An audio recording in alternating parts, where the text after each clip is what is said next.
It is 10:01. Good morning from the Superbook.com sports desk. I'm Lucas Panzica. Final day of SEC Media Days from the College Football Hall of Fame in Atlanta. Tennessee head coach Josh Heupel just wrapped up his podium appearance moments ago. Texas A&M head coach Jimbo Fisher will round things out for the week at 11:30. 3HL broadcasting live for one more day from Atlanta, presented by Brentwood Hearing. In the NFL, the Tampa Bay Buccaneers have a new tight end in the wake of Rob Gronkowski's retirement, as veteran Kyle Rudolph has agreed to a one-year deal. For all your foundation repair and waterproofing needs, visit USSTN.com. Breaking news at once on your home for the Titans and Vols. This is 104.5 The Zone.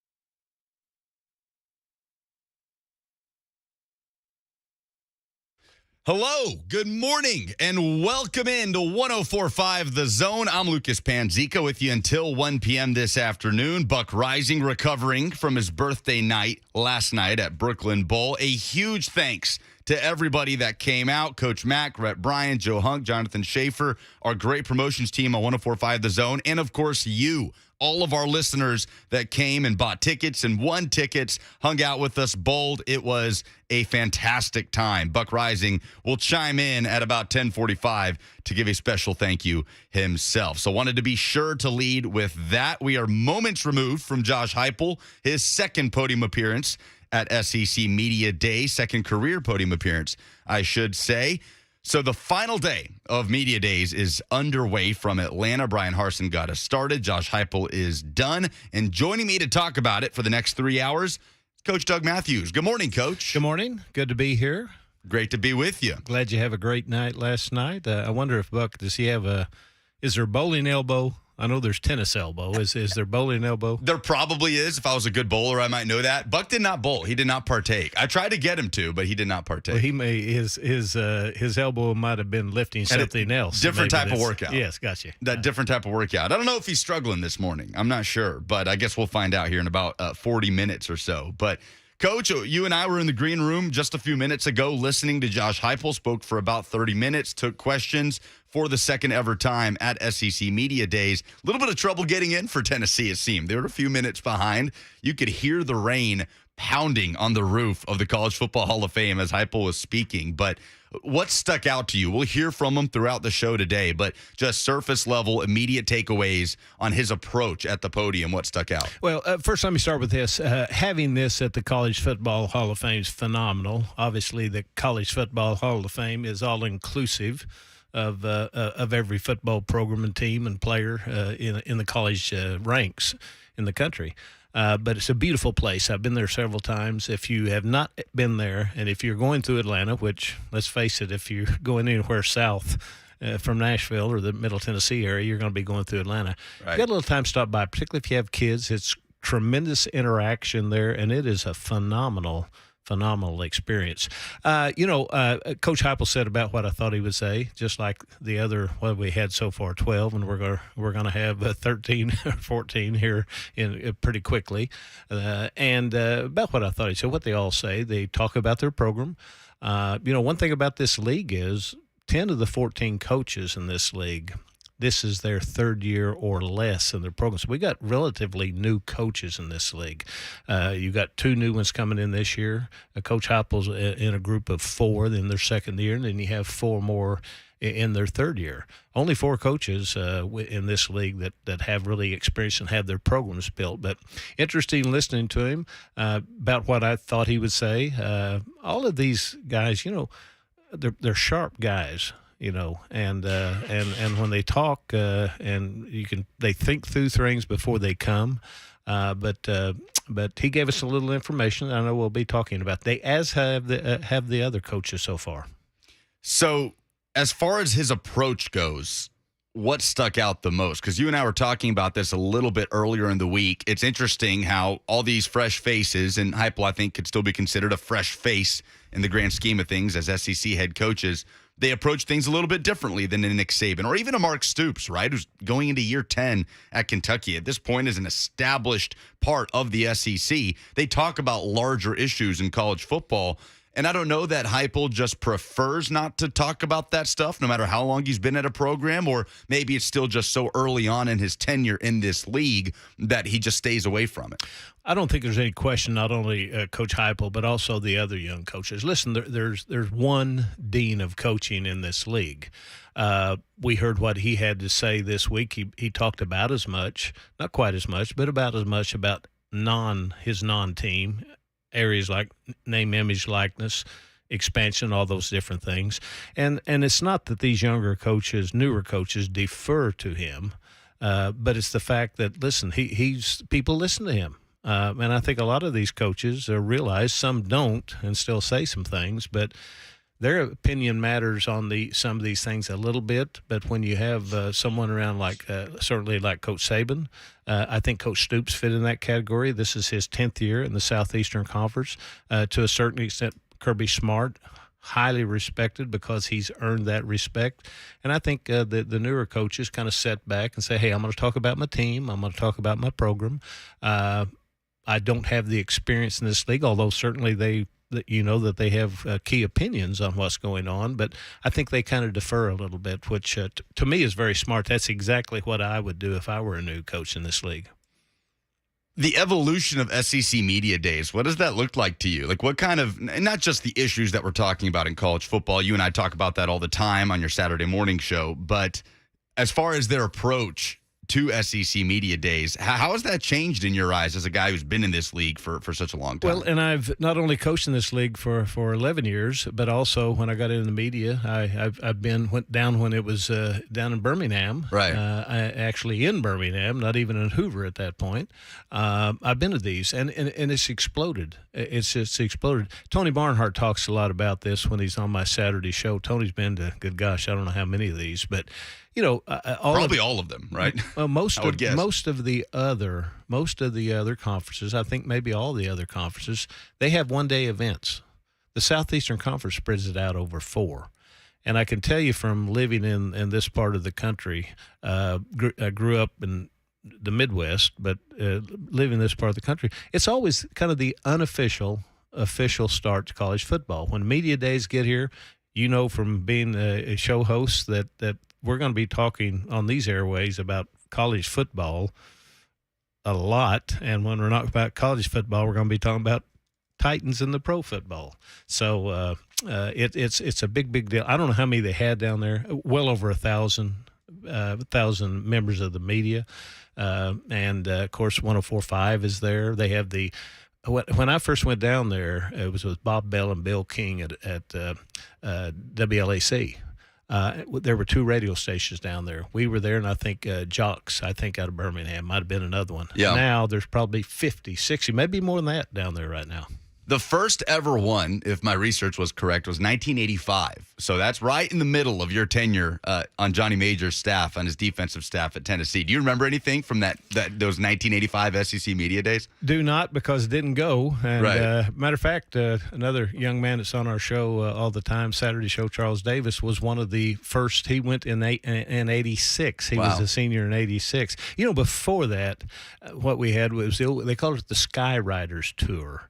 And when I was playing and early when I was coaching, the Skyriders would actually fly in an airplane, so it would probably only be 30 or 40 of them. They were primarily print media, and they would come to your practice and watch practice and then ask questions. They'd fly to all the schools in the Southeastern Conference, called the Skyrider Tour. That we outgrew that, and here's where we are now. Of course, SEC Networks covers this extensively. Every sports media is going to cover this, national as well as local, because it's a big deal. College football in the South, in the Southeastern Conference, is huge. It's extremely important. I'm not one to say here and say it's better than anywhere else. I think it is, but it means a lot down here, and I think a lot of it has to do, Lucas, with the past. We didn't have pro sports down here for years and years and years. Alabama doesn't have a pro football team. Mississippi doesn't have a pro football team.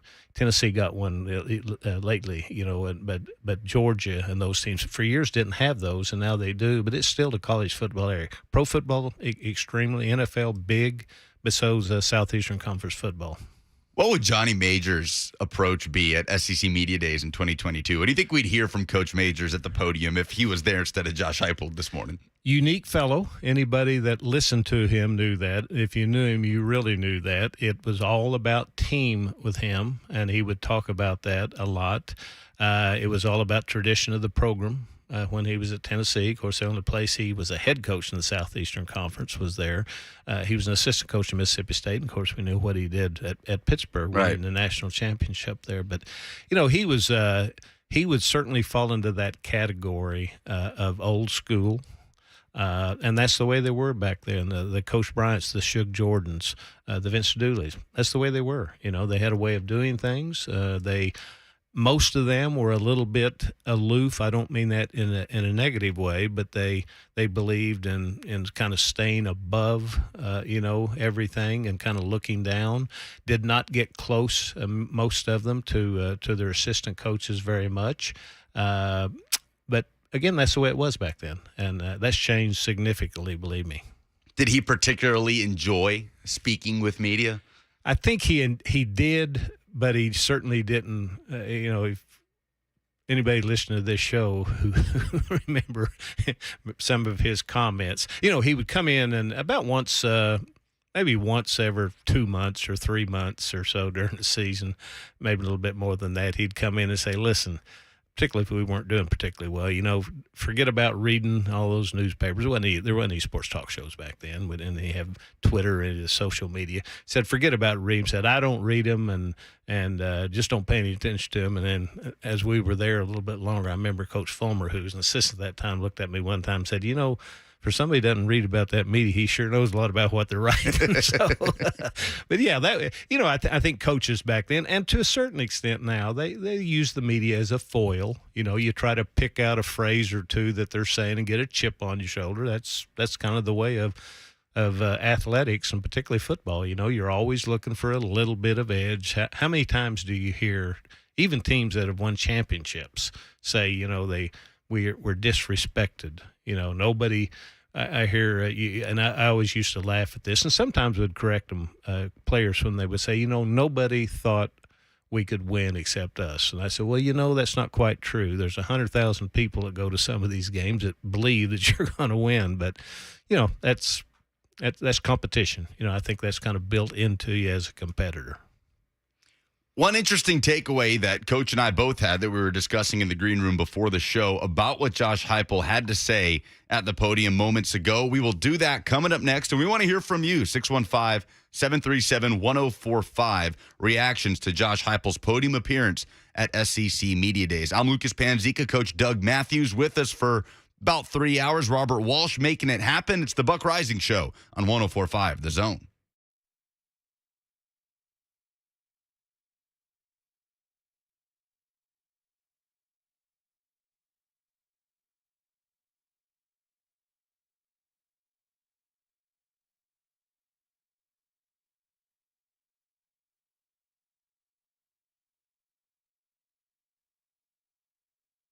Hey guys, did you know that having your testosterone checked should be a part of your annual routine men's health? I did not know that.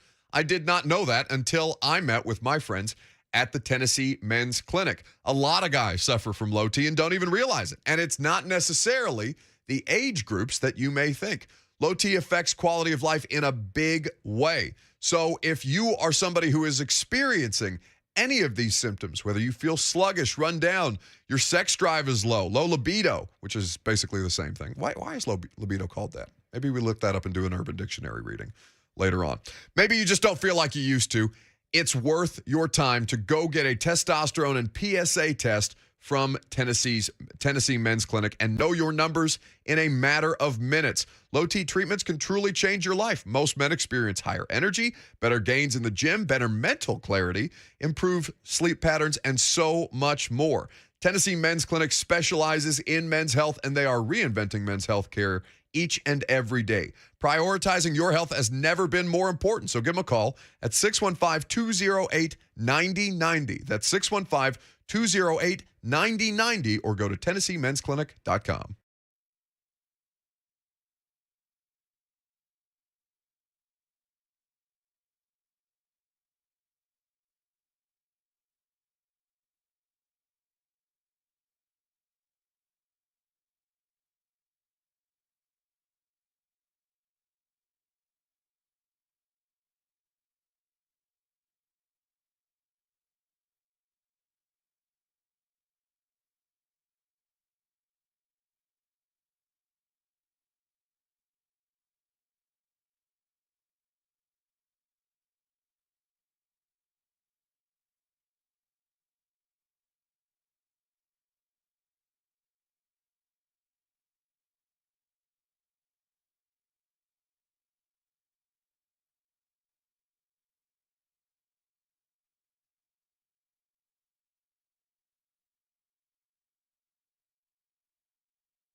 The Buck Reising Show is powered by Spring Hill Heating and Cooling. Go to springhillac.com.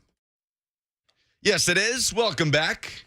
It's the Buck Reising Show on 104.5 The Zone. Lucas Panzica stepping in today and tomorrow alongside Coach Doug Mathews, who you can hear, by the way, talking about all of these SEC Media Days topics Saturday and Sunday morning. Saturday morning, Forklift Systems Football Saturday with Charles Davis and Tony Barnhart. And, of course, Big Orange Sunday also this weekend. Real quick, some breaking Preds news to address before we move on and continue to talk about Josh Heupel and Tennessee. The Nashville Predators have signed forward Nino Niederreiter to a 2-year contract worth $8 million. Niederreiter has spent the last 4 years with the Carolina Hurricanes. You might remember him from that first-round playoff series last year against Carolina. That is back in 2021, coming off of a season with 24 goals and 20 assists. So some much-needed forward depth for the Nashville Predators as they've been quiet in free agency, but David Poile makes a move. We'll certainly talk about that down the road later this week. But for right now, Coach Doug Mathews with me in studio, Robert Walsh making it happen on the other side of the glass, talking about what we heard from Josh Heupel at the podium at SEC Media Days in Atlanta, Coach. And it's interesting. Every head coach has been asked about NIL, obviously. It's one of the biggest talking points at Media Days. And it's starting to get redundant, right? Whether it's Nick Saban or Mark Stoops or Kirby Smart, it's the conversation of we need uniformity across college football. We need guardrails. This isn't sustainable. This isn't good for the sport. Now, they're not all completely saying NIL, is irrelevant and that it's bad for the sport entirely. They're saying it's going to be a strength here, but there are certain things we need to address with it. It feels like Josh Heupel had that opportunity to go that route a few times this morning, and he chose not to. I think every one of these head coaches, including the one that's been there the longest and has all the championships, and the new coaches coming in, probably have been at least had the discussion with the commissioner's office, maybe their athletic director, not to tell them what to do and what not to do, but say, there's what do you say when you get asked about it? Because as we all know who follow college football, college athletics for that matter, it's kind of all over the place right now. It was not implemented in a correct way. It was kind of thrown out there, kind of forced on everybody because, quite frankly, of a Supreme Court decision that kind of opened all this up. And universities don't know how to handle it. They have federal legislation that they have to work under. Athletic departments have NCAA regulations and rules that they have to work under. And quite as we know, if you follow that at all, the NCAA is going away. So I think they're just erring on the safe side because supposedly, and I think the way it was certainly intended, coaches, athletic departments, universities are not supposed to have anything to do with name, image, likeness. Well, we know, again, because of the implementation of it, that that's not true. And I think most of these coaches are being on the safe side because, quite frankly, what happens down the road a year from now when the rules are put in place? Are they going to come back and take a look at what some programs, some coaches did in name, image, likeness? I don't know the answer to that, but I think they're just being safe, and there's really not an answer that they can give. They don't have they can give an opinion, but no coach has the ability nor the authority to speak on the behalf of an athletic department or, even more importantly, a university in these matters, and certainly not the Southeastern Conference. Well, it's interesting seeing the different angles that have been taken and looking at the respective programs of the head coaches taking those angles. Like Nick Saban, for instance, talks about the haves and the have-nots of college football. And he says, listen, we're Alabama. We're the haves. If you want me to win with this, I'll win with this. But I'm just telling you why I don't think it's good for college football. And then on the flip side of that is Mark Stoops saying why he's concerned about it, where he's probably coming from the perspective of, listen, at Kentucky, we don't have the money to keep up with the haves of the Alabamas and the Texas A&Ms. So it's interesting how they're almost singing the same tune, but from different perspectives. I would tell people this if I was giving some advice, which I don't give very much. Listen, I'm no fan of the University of Alabama football program. I played against them and I coached against them too many years at 3 different schools. But I do respect Nick Saban. I know there's always people out there that think everything he does is, wrong or illegal or whatever. And when he speaks, I would listen to him. He's been, he's been in college athletics for many, many years. He's a very smart, savvy guy. And I think what he is saying on that kind of we miss sometimes is he is right. He has proven that he can win under any system. He's got 7 national championships. And good gosh, I think how many games has he lost the last 10 years? Not many. 15 years, not many. So when he says something, I listen to him, and he's correct. Name, image, likeness, it can be a really good thing, but if it's not implemented right, and if there are, as you mentioned and others mentioned, some type of structure, guardrails to it, it can get out of hand. It can be a very good thing. It's here to stay. The same thing for conference expansion that he talked about. And bottom line is this. He knows this, and the reason is he trying to get an advantage on some things. I don't think so, because he has proven whatever the rules are, whatever changes are made, the way you play the game or recruiting or whatever, he's going to adapt and be on top. Now, he's 70 years old, maybe 71. At some point, obviously you slow down a little bit. I don't see that in him yet. But the big thing is that I would tell listeners is you listen to people like that. You may not agree with them, but listen.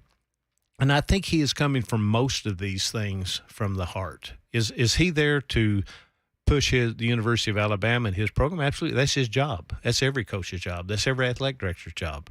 When they talk, their job is to, as Bill Belichick says, do their job. Same for the commissioner of the Southeastern Conference. When he talks about the Southeastern Conference, his job is to promote the Southeastern Conference. But all of these guys, and Sankey, one of them also. Sankey now, and I know we're probably going to get into him a little bit later. Of the 5 Power 5 commissioners, he is by far the most experienced. 3 of the other 4 have only been there 1 year, and the one has only been there his first year. So when those guys talk, I listen to what they say and kind of dig into what they say and kind of think about what they're saying, because they're usually pretty much spot on. And I always chuckle, and I see it all the time, whether it's on social media, on the Zone TV chat, or by the way, you can interact with the show, YouTube, Twitter, Twitch, and Facebook, 104.5 The Zone TV. It's Nick Saban doesn't like this because he doesn't like that other programs feel like they have this stepping stone to get on a level playing field with Alabama. And I always laugh at that because Nick Saban, like he talks about with anything in college football, is saying, are you sure you want me to beat you with this? Because I will. I don't like that what this is for the sport, but I will use it and beat you with it if it's what I have to do. And he talked about that. He sat down with our buddy Josh Pate of 24/7 Sports, and whether it's scheduling and NIL and recruiting, any larger issues in college football, he's talking about it in that context, saying, I'm not worried about Alabama. We're going to be fine. We're going to use this better than anybody. I'm worried about these other schools and the greater good of college football. So I always kind of chuckle at that when people think that that's his approach. But I say all this to say you keep hearing uniformity. That's the word that keeps coming around. And John Bryce of Football Scoop was on Blaine and Mickey yesterday, and he said, okay, you keep hearing uniformity. Coaches calling for uniformity, but nobody proposing anything. Nobody saying, here's what we need to do. And just relying on uniformity coming from Congress, coming out of Washington, D.C., doesn't really feel like a very safe bet. Mike Leach alluded to that a little bit earlier this week, saying, tell me 3 things Congress has done in the last 5 years, something along those lines. But you're not seeing any solutions being proposed. So I wonder if maybe that's a reason why Josh Heupel stays away from that line of thinking in the public setting. Probably is, and he doesn't have answers probably. And if you give an answer, that just brings up more questions on it. It's to my way of thinking, it's pretty simple. And I spent 20 years in the NCAA as a coach, as an assistant coach all the time. It's pretty simple. The first thing you have to do is you have to have a structure from the NCAA or whatever it's going to become until they get that figured out, until the governing body is in place. And it certainly is going to be significantly different than what it was. It's really hard to move forward until we get that in place. Once you get that in place, and then there are rules and structures, and as you allude to, and many people allude to, guardrails on everything, then you can start building from within on that. But it all comes from within. the one thing that I always try to push, they keep talking about the NCAA did this and the NCAA did that. The NCAA is an association of college programs. So the people who run the NCAA are the college presidents. So it's that's who has to get this thing put back together. I think when we come out on the other side of this, it's going to be so much better. I started playing at Vanderbilt in 1968 and played and coached for a significant time after that. I cannot think of a single time since then, and you can probably go back further than that, I just wasn't in the business then, when college football hasn't improved decade over decade over decade. We got a great game right now. It's fun to watch. We get a lot of listeners. There's a tremendous amount of money in it. Because of college football, college athletics have exploded everywhere because college football is what pays for all the other sports with a few exceptions. College basketball at some programs, women's basketball, and other sports in some areas. And it's now become an opportunity. And I think what gets overlooked so many times on this, when we talk about the name, image, likeness also, how many young men and young women go to school? I have a grandson who's going to college right now on a football scholarship, and now he's not going to be playing pro football. How many young people go to all these sports and get an opportunity to grow in team sports, to take advantage now of the name, image, likeness? That's not probably talked enough about. Is football the driver? Absolutely. But again, the point I'm making is, once the NCAA gets whatever they're called in place, once the decision is made on, are we going to have a separate football league in college? I think eventually we will, but then how's the rest of it break down? And just the thing on a level playing field and talk about uniformity on that. The problem has been, I coached at some of the biggest schools in the country, and I also coached at some of the smallest. And one of the things that when the rules change for the big fellas, it hurts the smaller fellas. Let me give you an example. When they put the regulation in that you could only be off campus recruiting so many days, all that did was help the bigger schools. The smaller schools, like a school like where I was at Louisville or Northeast Louisiana or Weber State, our only chance to get players at the big school was to outwork them. But when you have uniformity, you're out the same amount of days there. Who's that help? It helps the people that are already up there. Say this all the time, and then I'll shut up here. Go back and look at the top team. Go back and just Google and look at the top teams, national top 20 in the 50s, in the 60s, in the 70s, in the 80s, in the 90s, 2000, 2010. You know what? You're going to see the same teams right now with a few exceptions. Florida State was a girls' school in the 50s. Miami wasn't where they got and where it looks like they're going to get back to. But it's those programs are going to win. I don't care who the head coach is. If Alabama and Florida and LSU and Georgia and Tennessee and A&M and a few others, Ohio State, if they get the right coach, they are going to be successful because they've proven it over a 75, 80-year period of time. You don't get the right coach, you're not going to be successful. And I don't care who you are. When Alabama had Coach Bryant, they were successful. When they had Gene Stallings, they were successful. When they got Nick Saban, they were successful. You know what the other times is? They got their butt beat like everybody else did. Let's hear from Josh Heupel on name, image, and likeness. He was teed up a few times when he was up at the podium asking questions about the state of NIL in college football, where, as we said, you've heard many coaches talk about what needs to happen. Here's Josh Heupel with his answer. For us, I think there's great opportunity in it. I mentioned Hendon and what he's been able to do, have an impact on our community, on youth inside of our community in particular. It's an opportunity to educate and empower our student athletes, which is what college football and the collegiate experience is all about. think it's dramatically changed the way that young people come into your program and how thoughtful they are about every situation that they're involved in, and how they're portrayed in what's being out there on social media, the decisions that they're making every night of the week. And I think in those ways it's such a empowering tool for our student athletes. And I just go back to myself as a player, and certainly the most powerful thing that I had was my teammates and the logo that I was playing for. At the same time, though, I think I was creating some value there too, and I would have liked to have had an opportunity to been afforded to take part in NIL, and would have liked to have worn my starting left tackle's jersey or worn his shirt. And I look at my own kids, Jace and Hannah, that get a chance to run around the house or run with their friends and wear Cedric Tillman and Hendon Hooker shirt or jersey. I think there's empowering opportunities through NIL.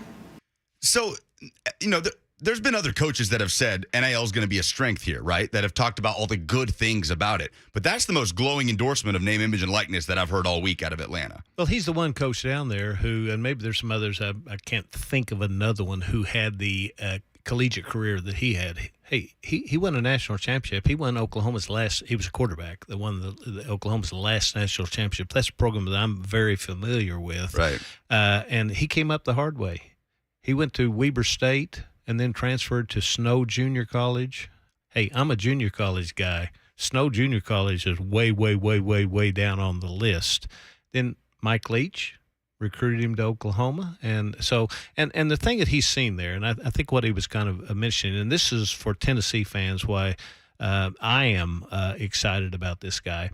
He was at a program, grew up in a program, and coached in a program at Oklahoma, which is one of the top programs in America for respecting and always honoring their former players. They do a phenomenal job of that. I have good friends who played there and 50 years ago, and they're still honored there.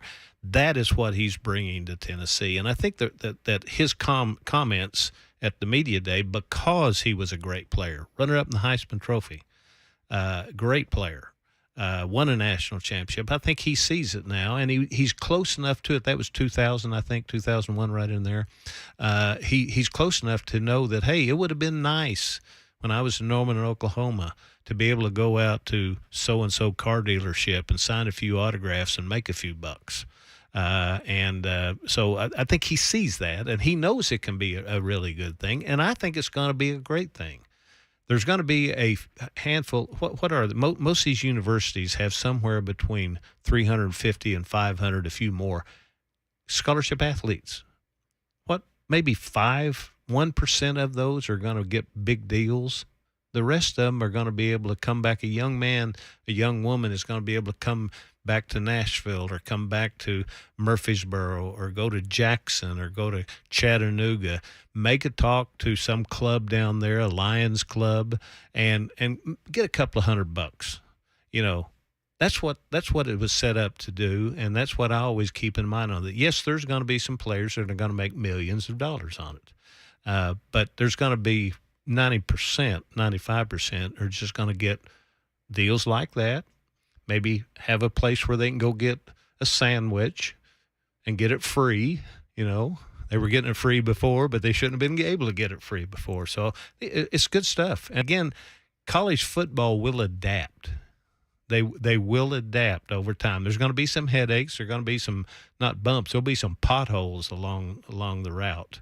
But they will adapt. And I truly believe we're going to come out on the other side of that better.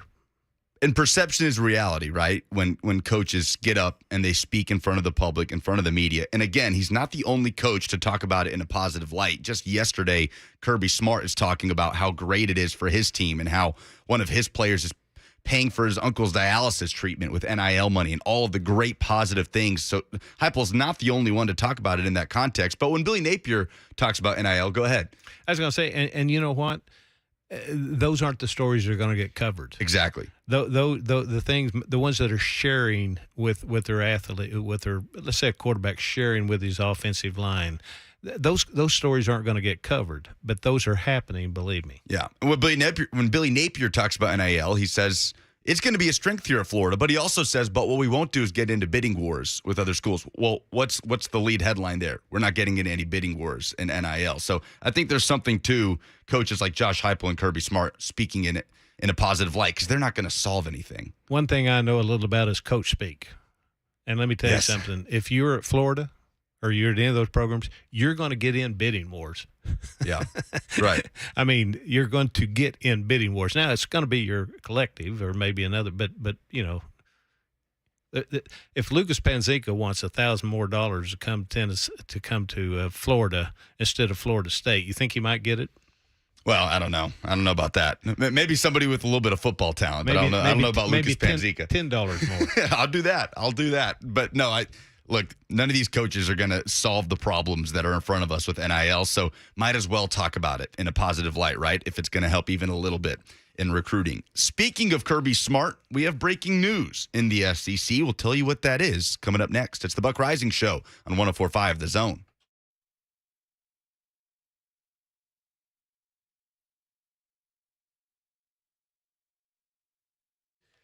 Coming up on August 7th, the Big Machine Music City Grand Prix comes to Nashville, and we want you to hang out with us. That is myself, Lucas Panzica, and Buck Reising on the General Jackson for the Zone VIP experience. This is going to be so much fun. You can get your tickets at musiccitygp.com. Join us as we make the rounds for the 3 days, checking out the practices, qualifying, concerts, all the fun that makes this event uniquely Nashville. But on Sunday, 104.5 The Zone is taking over the General Jackson. So make sure you purchase the Sunday ticket for the Zone General Jackson experience. It includes all-day food, AC, closed-circuit TV with all-day race coverage, private restrooms, drivers' meet and greets, general admission race tickets, and so much more. Opry concert ticket access. You can park at Opry Mills, sand ride the boat to the stadium, or meet the boat on site. That's where Buck and I will be for Sunday race day, watching the cars go over the bridge on the Cumberland River. It's going to be a fantastic time. I cannot wait, and we want you to be there. musiccitygp.com to hang out with us August 7th, the General Jackson Zone VIP experience during the Big Machine Music City Grand Prix.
Big money in the SEC. Breaking news for one particular head coach in the East. Lucas Panzica, Coach Doug Mathews with you this morning. Robert Walsh, let's hear the breaking news sounder.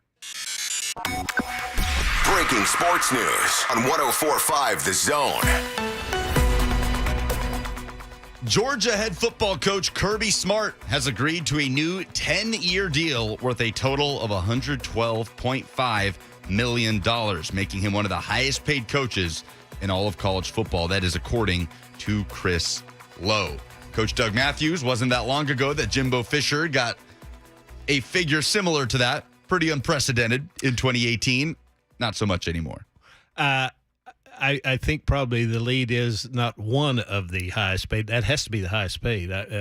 I'm sure it has some graduation in there, but my old Northeast Oklahoma math tells me that's $12.5 million a year. That is correct. Yeah. Yeah, that is in the ballpark of Jimbo Fisher. Mel Tucker is making, I think it was 10 years, about $90 million for him, but I'll double check it. But if Kirby Smart is indeed the highest paid head coach in college football, then I suppose that's fitting for the defending national champ. I watched Coach Smart grow. Remember him as a player at Georgia, and certainly as a defensive coordinator for Coach Saban for a lot of years. I forget exactly how many, but I think he was there. I guess I should know this, but I think he was the defense coordinator there at Alabama longer than any other guy Coach Saban has had. Could be wrong on that, but you know what I've watched him grow. I watched him come in there as a young coach, young head football coach. I believe it was his first job, and I watched him real closely this year at SEC Media Days, and he is growing into one of those spokesmen for the league, and I think he's very thoughtful. Obviously, he has a tremendous job. It's a great area. I would say that Georgia. There's a lot of schools in this conference, or several schools, not a lot in this conference in America, that have excellent recruiting areas. I don't think anybody has one better than Georgia. Number one, there's a tremendous amount of talent in that state, and yes, Georgia Tech is a factor, but not when they go up against Georgia. And he's done a wonderful job. They got a lot, and I mean a lot of really good players. Buck Reising is on the line. Not sure how he's doing, how he's surviving after last night's little birthday party at Brooklyn Bowl. It was a really good time. I know Bishop Campbell and his wife Stacy were really grateful to benefit the kids at the church of Mount Carmel. So everybody had a great time. That's one of my favorite events we've ever done as a show or since I've worked at this station. But Buck Reising, I do appreciate you not being here today because as I take your seat, there's been plenty of news. Preds make a signing and Kirby Smart now the highest paid coach in college football. So thank you. How you doing? Listen, you're gonna have a day. I get every other day. You can have a day. I need to dry out a little bit. We had a great time last night. It was fantastic, and I'm happy that you and Coach Mathews are classing up the place a little bit in my absence. It actually has been a lot going on this morning. Coach Heupel spoke to the media earlier in Atlanta. The Preds signed Nino Niederreiter, the forward from Carolina, and now Kirby Smart, the highest paid coach in college football. Buck, is that fitting for Kirby Smart, the defending national champion, to be making the biggest salary in all of college football? Well, I would say that, proof of concept is obvious for Kirby. Like, he's running an elite program. He has achieved at the highest level, most recently as the defending national champion. He hadn't gotten into any cat fights this offseason, so yeah, why not pay the guy? I think he deserves it. What was your favorite thing about last night and what we were able to do for the Church of Mount Carmel? Oh, God, just that people showed up. Lucas, I'm so scared. Anytime, Coach Mathews, I don't know how many, I'm sure you've hosted events in your career and things like that, but just the idea of getting people to the event, I think, was the thing that I was most scared of. And then, the best part about last night was raising the money. That was the whole, the payoff on that, I think, was great, what we've been able to do for the church at Mount Carmel and all that they do for kids in the community during this time of year. So, yeah, I think everything went about as smoothly as we could have asked for, buddy. Did you have a good time? I had a great time. Really cool to catch up with Bishop Campbell and Stacy. They were so grateful. And talking to them about what more can be done because school's about to start back. I mean, these kids are in summer break. Obviously, the Church of Mount Carmel does a lot for the youth in North Nashville to give them something to do during the summer when they don't have school. So school starts back soon, but there is still more to be done, right, as we get closer to the fall. Yes, I mean they are going to continue to raise funds. They've got a variety of different programs that they do for youth in the community outside of just the free summer camp program. All the information is still available for people on 1045thezone.com because we had a lot of people. I mean, we sold the thing sold out. Thank you everybody who came last night, who showed up, who supported all of our friends in media who maybe couldn't make it but bought tickets for listeners to be able to go. And so all that information is still available on 1045thezone.com. They've got a GoFundMe page specifically for people to go through and see all the variety of different programs that they offer to kind of uplift the community a little bit. Are we doing like an actual interview, buddy? What are we doing here? Like this seems very formal. This seems very professional. This is not what I'm accustomed to during this time in any capacity. Buck, a great night, everything I heard about it last night. And listen, just as a member of the community, appreciate you doing things like that. Those are great things. You're exactly right about showing up. One of the reasons that I do not do remotes anymore, live broadcasts anymore, because talk about pressure, when someone pays you to come out there and you say, well, I don't know if 9 o'clock Saturday morning, how many people are going to be here, So I fix mine. I just don't go. I just don't do them anymore.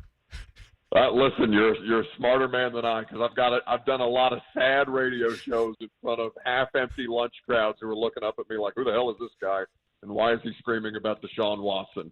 This has basically been my existence for the last, But this is that's half the fun and it's a cool experience and yeah, for people to show up and support there's no all we did was throw a party we did the easy part. The people who actually do the hard work of working with the kids during the summer and finding ways to keep them engaged.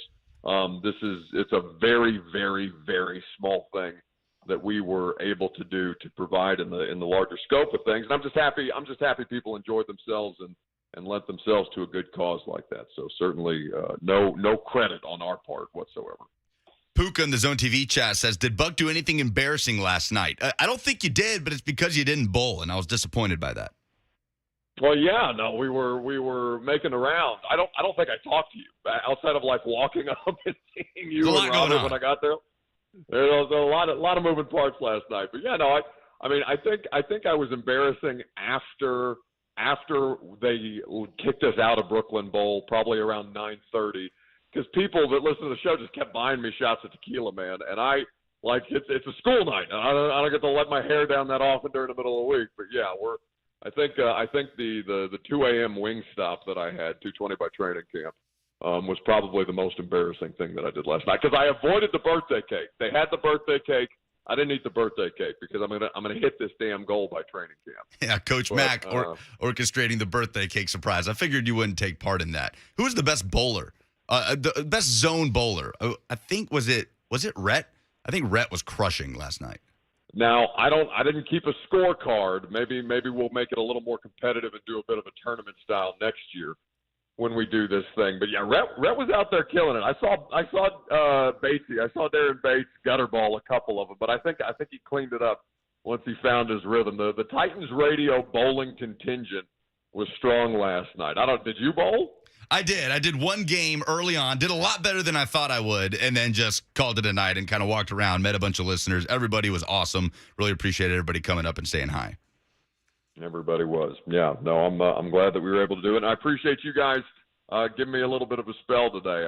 I hope that the news continues to flow. You feeling okay? Yeah, I mean, I haven't thrown up or anything like that. I'm saving that for Saturday. All right. You keep recovering, and we'll see you on Monday. Thanks, Buck. See you, buddy. See you, man. Church of Mount Carmel. Check out their Facebook group. They still are doing great work. Despite school coming back and the summer camps being over, they do so much for the kids in that North Nashville community. So check them out on Facebook. Hour 2 coming up next. It's the Buck Reising Show on 104.5 The Zone.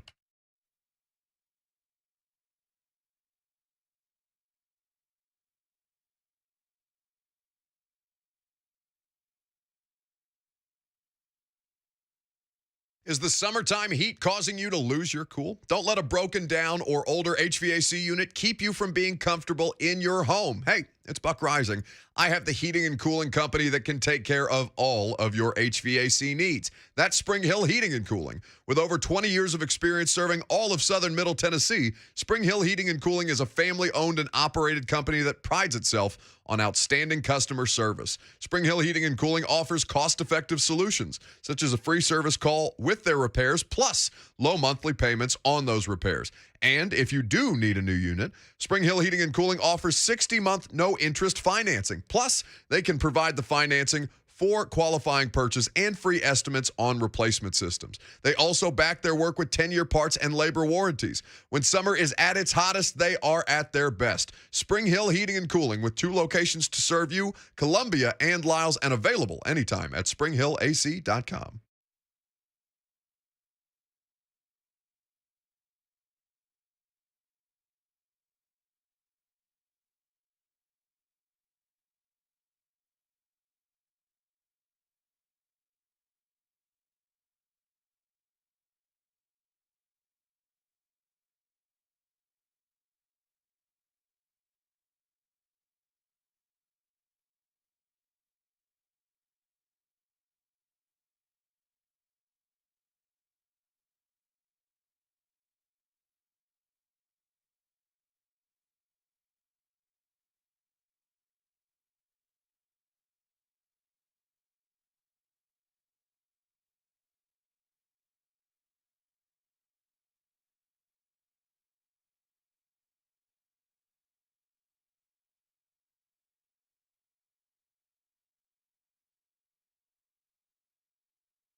It is 11:02. Good morning from the Superbook.com Sports Desk. I'm Lucas Panzica. Breaking news in the SEC. ESPN's Chris Lowe reporting that Georgia head coach Kirby Smart has agreed to a new 10-year deal worth a total of $112.5 million, making him one of the highest paid coaches in all of college football. Of course, SEC Media Days continues from the College Football Hall of Fame in Atlanta. Josh Heupel, Tennessee head coach, spoke earlier this morning. Texas A&M head coach Jimbo Fisher will round things out for the week at 11:30. And 3HL is broadcasting live from Media Days for one more day, presented by Brentwood Hearing. Some Preds news was reported earlier today. The Nashville Predators have signed forward Nino Niederreiter to a 2-year contract worth $8 million. The former Carolina Hurricane scored 24 goals and 20-plus assists this past season. For all your foundation repair and waterproofing needs, visit USSTN.com. Breaking news at once in your home for the Titans and Vols.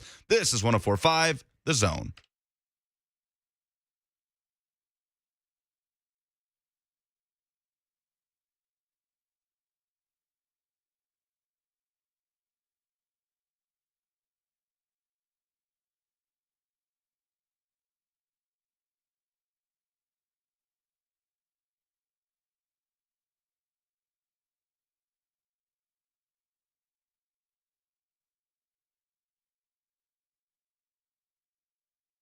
Hour number 2, up and running on 104.5 The Zone. Lucas Panzica hanging out with Coach Doug Mathews with you until 1 o'clock. Robert Walsh making it happen. 615-737-1045. That's how you can jump in. Kirby Smart is the highest paid coach in all of college football. The Nashville Predators continue to beef up their secondary scoring. And Tennessee, it is their day at SEC Media Days in Atlanta. As I see Josh Heupel on my screen now at SEC Network. Some interesting quotes coming out, Coach, from Tennessee quarterback Hendon Hooker, who's meeting with media now. Just a few moments ago, I see Wes Rucker of 247 Sports putting this out there. Asked about his relationship with Joe Milton, his backup quarterback, who he, of course, replaced. Milton injured in that Pittsburgh game last year, and then the rest is history with Hooker taking over that job. He said, quote, "When I landed at the airport yesterday, he picked me up. We went and worked out and then got dinner and went home. He's my brother." Interesting situation at Tennessee because people forget that Joe Milton's still on the roster. He didn't go to the transfer portal. He's still in that quarterback room. Nobody expects him to be the starter. He's not the starter in 2022. But I guess plenty of college football teams are in worse situations when it comes to QB2. Must be a unique young man. You have the Jackson youngster who is in this spring, who is a quarterback of the future. Obviously, Nico, if he signs, we think he will, but until that's done, it's not done. He does have one more year after this year, but I can tell you from talking to Coach Heupel about him, they love him up there, and he had an opportunity last year he was the starter. It was his job to lose, and he lost it. But it tells you a little bit, I think, about this young man that he stayed there, and they like I said, I don't think they would have. They certainly don't want Hooker not anything to happen to him, but if they do, I think they feel pretty darn good about who they have in there because, again, he's got another year in the program, and most of his stuff, as I look at it from a coaching perspective, he just was, I didn't think ever looked comfortable in a game. He wasn't a game day guy. He made some mistakes that you just say, you probably can't make those. Hooker came in and showed that he had that savvy of playing a game. One of the best game day players that I've seen in the 40 or so years I've watched Tennessee football at a quarterback. Certainly you got Peyton Manning, have some other really good ones, but he was very aware of where he was. I'm talking about Hooker now. Knew when to pull the ball down, knew when to get rid of it, did not take many sacks.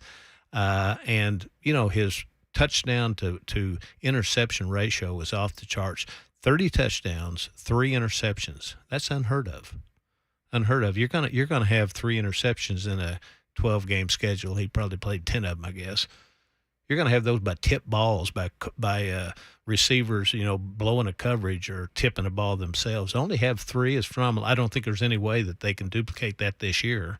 But I bet you Hooker has a great year, another great year. Lost some good players, but they've got some good players coming back, and they got some young guys. I'll be talking about this on Big Orange Sunday exclusively this week. They got some really talented, skilled players up there that we've kind of seen flashes of. It's their time to step up. Coach Heupel mentioned one of those. The only younger player he mentioned that, and again, we didn't hear the end of it because we had to come in to do this show, was Jalen Hyatt. They are huge on Jalen Hyatt, and we have seen his talent over there. He is a talented wide receiver. So you always have to have players step up.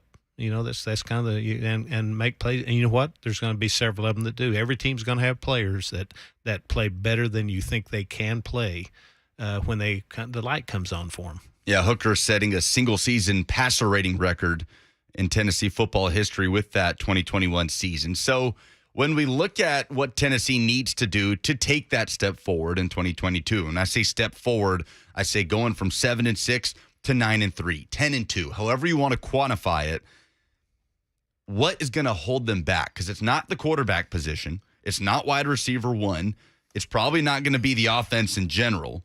But to you, what's at the top of the list for if anything goes wrong for Tennessee, injuries aside, barring that possibility, if anything were to go wrong for Tennessee and we're sitting here a year from now saying they didn't really take the jump we thought they would, what do you think that would be? I would use this for every single team that we would be talking about. Here's what you do not know. Certainly as someone outside the program, any of these programs looking in, but even the coaches there, you don't know what your opponents are going to be. How good is Florida going to be this year, right? How good is LSU going to be this year? How good is Kentucky going to be this year? South Carolina going to be this year? We have an idea, but you don't know until you get there. Pittsburgh was a good example last year. How good was Pittsburgh going to be? Well, Kenny Pickett was an outstanding quarterback, first quarterback taken in the draft. So that you can't control that. All you can control is yourself. I don't think there's any question that this team will be, from a coaching perspective, better coach. And I don't mean that they're better coaches, but they're in their second year. They've had a good spring. They got a lot of players returning. Do they have a lot of great players? No. But they have some players that can be outstanding players. And I mentioned some of those young men growing up. This will be a better football team. I don't think there's any question about that. They got their punter back, who's an excellent punter. They got their kicker back, who's an excellent kicker in McGrath. They got a lot of key pieces in place. Of the 22 starters, I think right now they probably know who 20 or 21 of those are going to be. Got 14 or 15 or 16 who were starters last year. But, again, it's another year on that. As I said, I don't expect Hooker to have the statistics, interception to touchdown to interception ratio that he had, but I believe he will be a better quarterback. And then the other part of it is, and this always happens, Lucas, yes, it was first year and you're going to get better, but every one of these teams now have had a year to set back. I can tell you what defensive coaches, they're looking at if they play Tennessee, they're looking at every single situation, what they like to do in this situation, who they like to go to. So they're going to be better prepared for this offense. But then on the other side, I'm sure Coach Heupel has some things. Coach Golich, the offensive coordinator, I heard him say a couple of times, they only really had in about 30 to 35, 40% of their offense last year. Now, what are those changes going to be? They're going to be what that quarterback can do. Now, you're only as good as two areas on offense. Listen, most teams, but Tennessee particularly, I started following Tennessee football in 1980 when I got there. Tennessee's always had good receivers, really good receivers most of the time, and great receivers. So they're going to have that. And they've always had good running backs. What the offensive line allows you to do in the quarterback, that's the two things.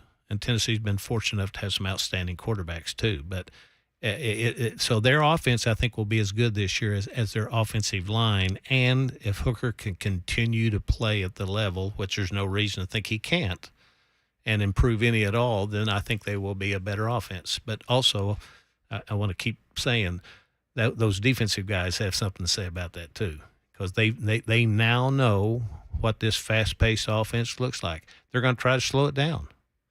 You're going to see some strained muscles that they will have a plan going into this season that they did not have last year. Want to know what you think? 615-737-1045. What could prevent Tennessee from taking that step forward that is expected of them in year two of Josh Heupel? Let's go to Scott in Bethpage. Scott, what's up, man? Hey, guys. Good to hear you this morning. Doing a fabulous job filling in for fourth place Buck. Coach, I believe, I've listened to you for years, and I believe this is near and dear to your heart. So I think you're going to be on board with me. I don't know. You may not be. But last year, I felt like what halted us and stopped us in our tracks was our 3rd and 1 and our 4th and 1. And my examples are we're playing Alabama in the first quarter, and we're running our hurry-up offense. When we lost that 3rd and 1 and that 4th and 1, I felt like, in my mind, the game is over because those are the opportunities that you can't squander against the really good teams. And so when we were at the Big Orange Caravan at Yeehaw Brewery this year, one of my buddies was taking a picture with Coach Heifel. I don't take pictures with anybody. I don't like that kind of stuff. But he was taking a picture. I was holding the camera, and instead of saying smile, I said, all right, everybody say under center, like that. Well, he didn't really like that too much. So later on, when they were taking questions in the audience, I was one of about 3 or 4 that hit him up on the question about maybe possibly going under center on 3rd and 1, 4th and 1. And if you're not going to go under center on 3rd and 4th and 1, what are you going to do to rectify the situation? Because I think you agree with me on this, because it's part of the line of scrimmage. We will not win championships if we don't convert on 3rd and 1 and 4th and 1. We can get 10 yards all day long, but we cannot. We have so much trouble on short yard situations. And I want to stay on if it's all right, because I'm out of range. If there's any way I can stay on and listen to y'all's comment. Sure. You're spot on the area that needs to improve. Pitt game down on the goal line, had an opportunity there on 3rd and 4th down to pick up a 1st and 10 on about the 2-yard lines. Would be 1st and goal, and that would have given them an opportunity to tie the game. Ole Miss is another situation, and there was others. A couple of things. Number one, certainly in the Pitt game, it was not blocked particularly well at all. And excuse me here, my phone was ringing. It wasn't blocked particularly well, but the piece that was missing last year all year long at Tennessee offensively was a power running back. Had guys who Evans and Small in particular, who are really good at finding gaps, catching the ball out of the backfield, but that hurt them all year long. That has to improve. I think it will improve. I am a huge proponent of having on short yardage. The first play that we worked on every year, I was on offense 8.5 years at Tennessee. The first play of spring practice and the first play of fall practice we put in was a quarterback sneak with wedge blocking underneath. Now, that was a different era. We didn't go to much gun back then. To be able to do that, you have to be able, I think, to have a quarterback like a Tim Tebow that can. He technically was a running back, even though single wing running back, but he was a power running back too. That's not Hooker's strong point. So I think that will be addressed. I don't think they'll probably get an under center because that's not them. And you really watch almost any team that runs out of the gun most of the time. That's just the way it's played right now. So that's correct. And I would build on that and say that the area during the game that has to improve to take a next step is short yardage, 3rd down, 4th down on offense.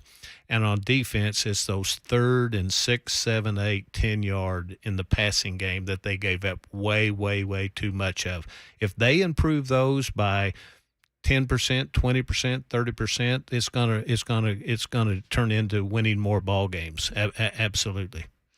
I want to hit on that a little bit more when we come back because of all the things that could really hold Tennessee back this season. I'm surprised we haven't honed in on that a little bit more. We'll tell you what that is. Coming up next, Lucas Panzica, Coach Doug Mathews hanging out with you on the Buck Reising Show, 104.5 The Zone.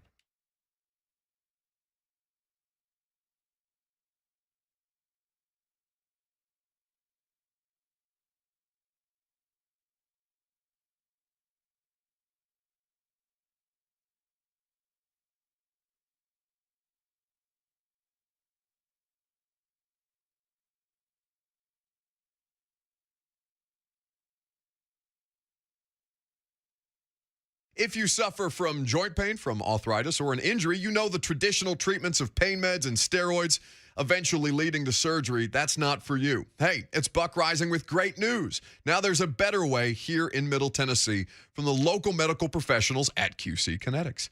QC Kinetics is the nation's leader in regenerative medicine. It's an advanced, exciting, and natural alternative that can give you lasting relief using your body's own healing power. Steroid shots are toxic to your joints. Pain meds are addictive, and nobody wants to go under the knife. In 2022, those are the old ways. You don't have to do that anymore. more. Regenerative medicine can restore and repair damaged joint tissue using natural biologics. That means no drugs, no downtime, and no surgery. QC Kinetics regenerative protocols can address any pain in any joint and give you the quality of life that you deserve. So call the local medical professionals at QC Kinetics, 615-249-4024. That's 615-249-4024.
The Buck Reising Show is powered by Spring Hill Heating and Cooling. Go to springhillac.com.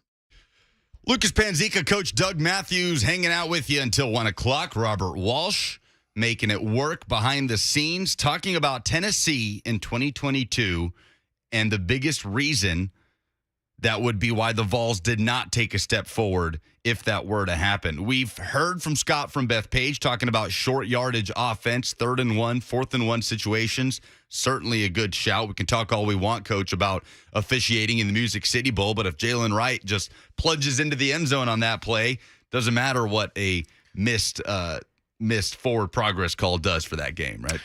Well, coaches who coached me when I was playing, and certainly head coaches that I coached for, and when I was a running back coach, you always say the same thing. Don't you get it in the end zone far enough, or you get it past that 1st and 10 marker far enough, you don't have to worry about that. And with replay now, certainly you have access to being able to get a replay if you need it on that. But no, it's those were good plays. Good plays by those teams, and you got to give your opponent some credit also. But as I mentioned, I think this Tennessee's going to be much better in this area. They are going to have a power running back this year that they did not have last year. Now there's a couple of guys that'll be probably in the running for that, but they're going to have that this year. So, and I'm sure they will adapt some of the blocking. One thing on that too, as I mentioned though, certainly the Pitt game last year that wasn't blocked correctly. A really strong runner would have had a difficult time picking that up. That's part of it also. You mentioned 3rd down on defense and on offense, and looking at it defensively, want to hone in a little bit on the secondary, because when you look at the Music City Bowl, it's the last time we got to see Tennessee on a football field. Aiden O'Connell in that game, the Purdue quarterback, 26 of 46, 534 yards, does have 3 interceptions, but 5 touchdowns. That secondary that we saw on the field in Nissan Stadium that day had Theo Jackson on the field. He's now a Tennessee Titan. Alontae Taylor opted out of that game. He's now a New Orleans Saint.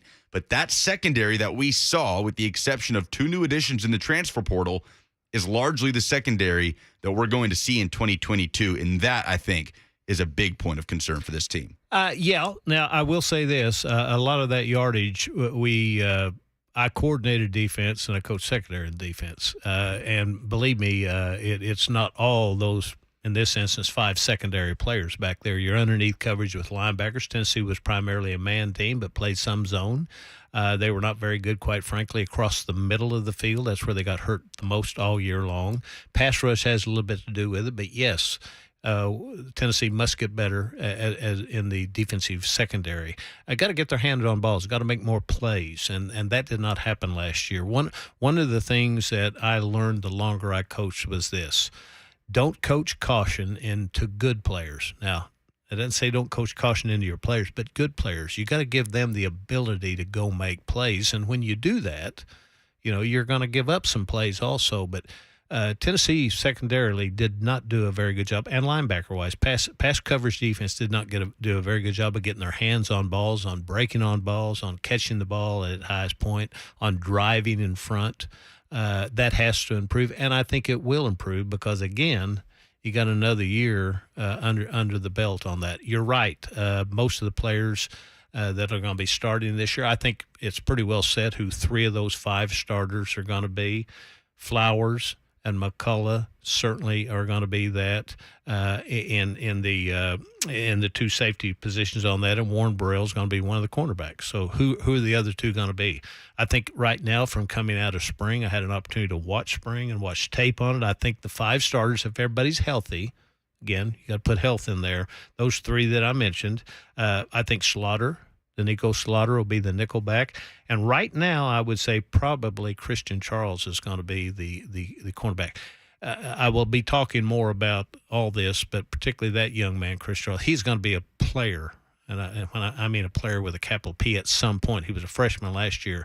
He will either be there or he will be at the safety position. He'll play a lot of football this year, but I think coming out of spring, that's what you're going to see on there. They got some competitive.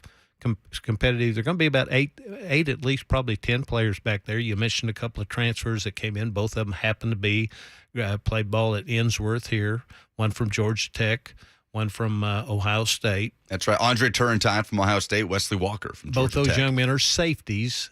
They will certainly be help this year, but it gives them some depth. Both those safeties this year, one for sure is going to be gone in Flowers. McCullough maybe or maybe not, but those are good additions. I happen to watch both those young men in high school. They're very talented players, and at the very least, they're going to help a bunch on the kicking coverage teams, but I think they'll help during the year.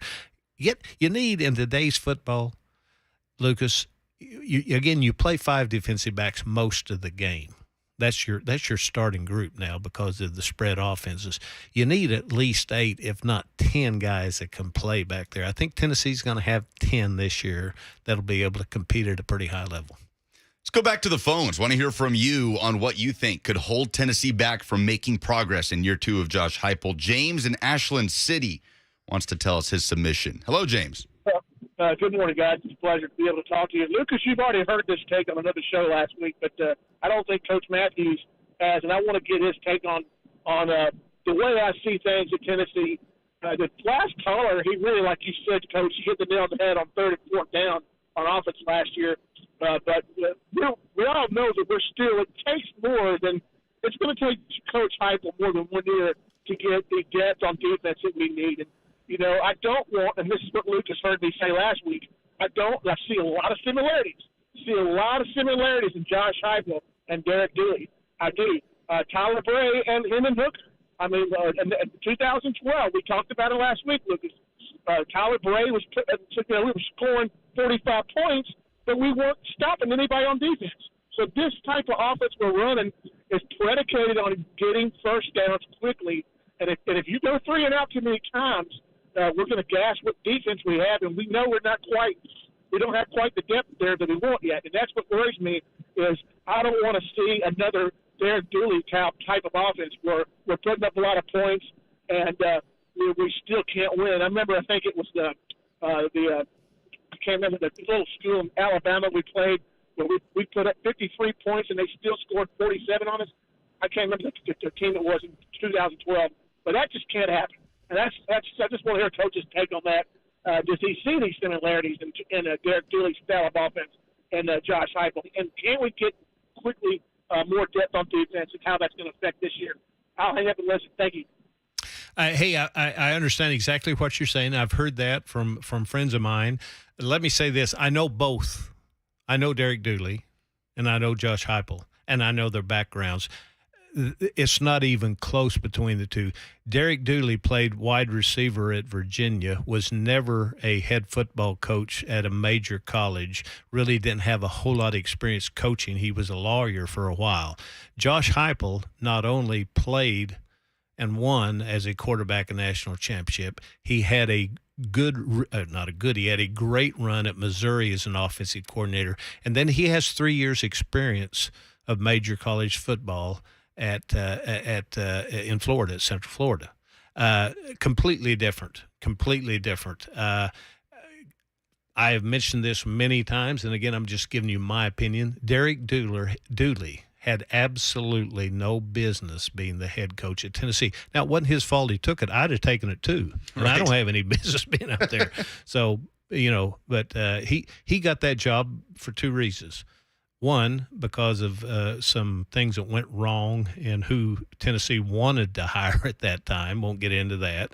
Secondly, 3 reasons actually. Secondly, Vince Dooley was his dad. That played a part in it. And then he would work for Nick Saban. That was it. Derek Dooley is again, excellent guy. Not anywhere close to the coach that Josh Heupel has been, was, and I think will even be better going forward. Maybe a case of PTSD there for James in Ashland City when you remember that 2012 season of a record-setting offense. Tyler Bray and Hendon Hooker are very different quarterbacks, just like Derek Dooley and Josh Heupel are different head coaches, but high-powered defense that couldn't keep up. But obviously different situations, different coaching staffs. I think with this Tennessee team, it's more of a question about their depth, just the bodies they have in a couple of spots, not quite Sal Sinceri calling the Tennessee defense like he was in 2012. I talk often about this, not only about Tennessee, the University of Tennessee, but other universities. It's about building a program. It's not 1 year. You can have 1 year. I mean, Coach Majors, and I was there, We would take a step forward and then take a step back and then take a step forward and then take a step back and 2 steps forward and 2 steps back. And then 1985, starting really about 83, Tennessee became a really good team. And from 85 through the first 8 or 9 years of Coach Fulmer's coaching career, Tennessee was it was a program. You got to build a program, and it takes time to build a program. And it's going to take time for Coach Heupel to build a program. There's no doubt in my mind we will have better players and be a better team and better organized. I don't know that that's going to in the end run have more wins or get to a championship level. Maybe it will. Maybe you have one of those years where everything clicks. But again, you're building a program right now, and again, I'll be talking much more about this Sunday. Just what I look at is this. Look at that freshman class, those sophomore class, the kids that are being committed now. There are young players, talented young players that are going to develop into very highly skilled and highly performing Southeastern Conference players. But they're not there yet right now. Does that mean they can't win 9, 10 games? No. But, again, he's building a program. This is year 2 for Coach Josh Heupel building the program, and I think Tennessee fans, as a Tennessee fan, which I am one, I think we are in excellent hands from that standpoint. But proof's in the pudding. When we talk about taking a step forward, I'm curious what that looks like to you, because we talked about 9-3, 10-2. 10 wins is a tall task for this team. If to win 10 games, Tennessee probably has to start 5-0. You got to beat Florida at home. You have to win at LSU. And you probably have to beat Kentucky at home and then win out your last 3 games against Missouri, at South Carolina, and Vanderbilt. That's what 10-2 would look like, right? With the losses coming against Alabama and Georgia. 9-3, certainly a little more feasible. 8-4 would be a step forward. But what does that look like to you? When I tell you Josh Heupel and Tennessee need to take a step forward in 2022, what comes to mind? Well, there's no question Alabama and Georgia have more and better talent and developed talent and a successful winning coaches, championship. They're championship coaches.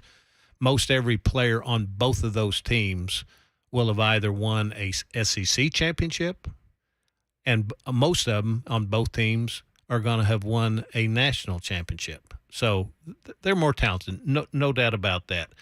I mentioned kind of when we started talking about this, Josh, how good's Florida going to be? I don't know. They lost a lot of players. If you go back and look at last year's game, I mean, they wore Tennessee out last year. I mean, that game was not a close game. Now, Tennessee got better. Florida got better. They got a new coach in there. How good's LSU going to be? You know, they lost a lot of players, but they still have a lot of players. How good are they going to be? How good's that program going to be early in the year? Tennessee plays them the 5th game. I'd say the stretch that I would look at, you got a 3-game stretch starting after the first 3 games, starting game number 4, Florida, Alabama, Florida, LSU, and then Alabama on those. 2 of those, Florida and Alabama, are in Knoxville. So that should help some. But, again, the thing, how good's Kentucky going to be? Listen, Mark Stoops' 10th year, I am one who believes that he has done as good a job as anybody in this league, including the coach at Alabama and Georgia, in that program, building that program. They're not Alabama. They're not Georgia. They have not ever won a Southeastern Conference championship, except when we got a division play. I think they're going to be good. They're going to be tough out. They're going to be a tough out for everybody. They got probably one of the 3 best quarterbacks in the Revis youngster coming back. How good is South Carolina going to be? Tennessee beat them pretty easily last year, but there's a lot of hype there. How good are they going to be? How good's LSU going to be? You know, I don't know. But, again, I'm not looking at it as from the standpoint of how many games Tennessee's going to win. I want to see this program get back to the championship level. We do not have enough players right now to do that. But we're building towards that. I don't know what Coach Heupel's thinking is about this. Most coaches, I was one of them. Every year, some years we didn't end up with a very good record. I thought we were going to win every ball game going in. But he's building the program. And for Tennessee fans, the thing I would say is, from everything I've seen, and I have the ability, thank God, they let me come around a lot, see a lot, talk a lot. There's no doubt in my mind that we're heading right. We got a smart, young, football coach that he's kept his whole staff together. Receiver coach left, but another one was on the staff there, Coach Pope. You have to have a strong feeling that this program is getting better, and got to win some key games. You know what happens? I heard Coach Heupel say. Hear every coach say this, and I understand it because when I was coaching, I said the same thing. You know, there were 3 or 4 games that we could have won if we had just done this. That is true. But there were also 3 or 4 games that if the other team had just done this, you could lose. So usually, I think Tennessee last year was probably a 7-5 football team, maybe 6-6. I think this year, I don't ever put a number on anything. If they can improve on that regular season record, great. But regardless, I do know this program is getting better. Tomahawk Chop in the Zone TV chat says 10 wins is best case scenario. Losses to Bama, Georgia, LSU, and a bowl win. Brandon in the Zone TV chat where you can interact with us, Twitter, Facebook, YouTube, and Twitch on 104.5 The Zone TV, says the depth in the secondary and linebacker core are his biggest concerns. Well, linebacker core is my biggest concern. I've talked about that for a long time. That's the one area they did not get any help in the transfer portal. Tennessee only brought in, I think, 5 transfer portal players. I say that. They did get Jackson Hanna, who's an NBA youngster. Yeah, from Nebraska. Went out to Nebraska. I don't know what his status is up there, but I do know this from talking to the coaches, from watching, he's going to be a factor in the linebacker position. But you got Jeremy Banks there, and really Aaron Beasley's probably going to be the starter. That is a area of concern. I've said many times, the one position I would not want to be coaching on that defense is linebackers. Not much depth. Will the Mitchell youngster come around? Boy, he's one of those that looks like it, but he hadn't done it yet. And there's not a whole lot of real good vibes that I'm getting from the coaching staff up there about him. Maybe he will. You don't know, but certainly linebackers a position. I think everywhere else, Tennessee's going to have. They got good depth in the defensive line. They don't have great players, but they got really good players. I think that, as I mentioned, good depth in the secondary. Linebackers, not so much. But they only play 2 now. We're not a 3 linebacker defense anymore. Yeah, Mitchell, who you're talking about, Jawan Mitchell, the Texas transfer, was injured about midway through last year. Jimbo Fisher is at the podium in Atlanta at SEC Media Days. He's always got something to say. We'll check in with Jimbo when we come back, and some breaking news in the NFL, big contract news. Hint, he spent some time at Texas A&M. Not under Jimbo Fisher, but at Texas A&M. Hanging out with Coach Doug Mathews with you until 1 o'clock. It's the Buck Reising Show on 104.5 The Zone.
Busy Thursday on 104.5 The Zone. Lucas Panzica, Coach Doug Mathews hanging out with you, in for Buck Reising as he recovers from his birthday bash at Brooklyn Bowl last night. Robert Walsh making it all happen. Jimbo Fisher is speaking at the podium down at SEC Media Days in Atlanta. Going to join him live in a minute, and then later on down the show, want to run back some of the stuff that he said right off the top. But first, we have some breaking news.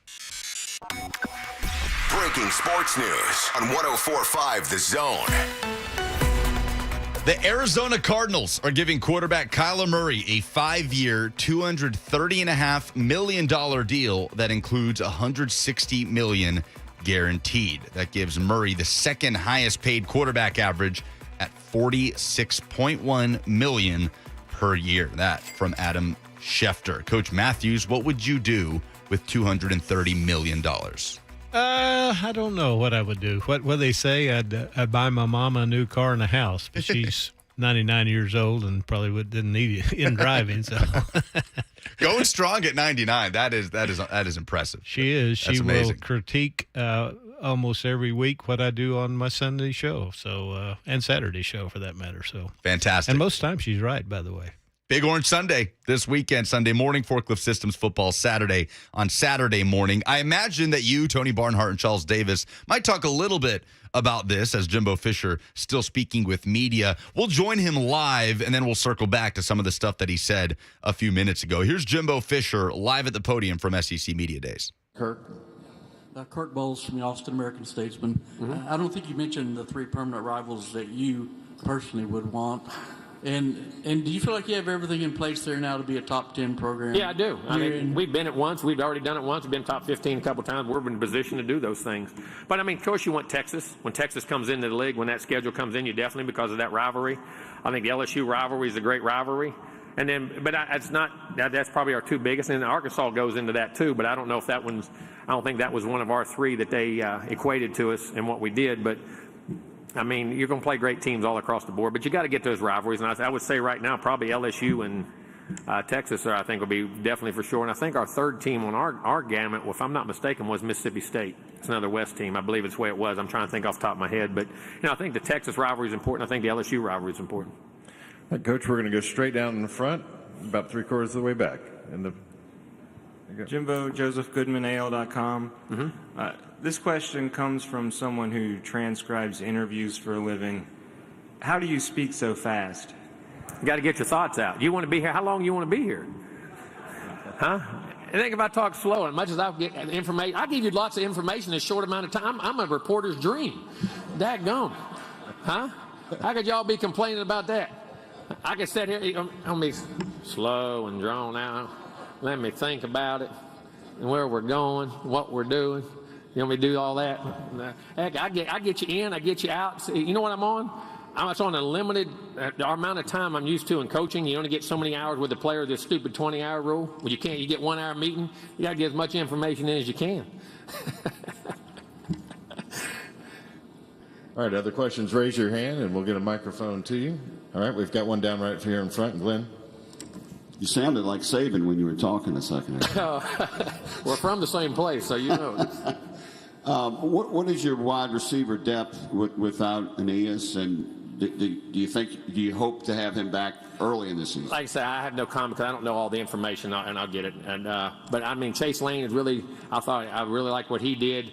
And the thing where he was playing a year ago, I think Evan Stewart's evolution there, Devin Price and that Moose Muhammad is a guy who played really well at the end of last year. I'm happy about him. Now, Kenyon Jackson's a guy we got, but he's been hurt off and on, so hopefully he's a big body. But these young freshmen I'm really excited about. There's some really good guys, and I mean, 3 guys that I'm extremely high on. You saw Evan, who was our MVP of our spring, which is, I've never had a freshman come in and do that.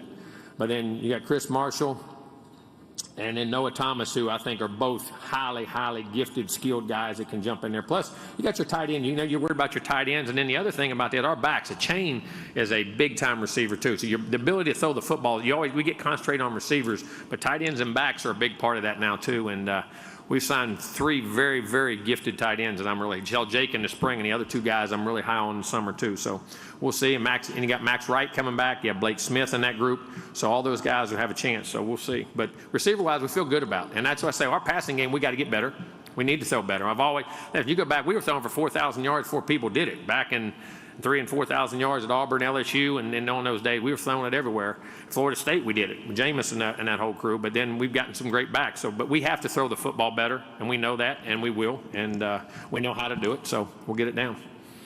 Okay, we'll go back over here to our left, second row, Bob.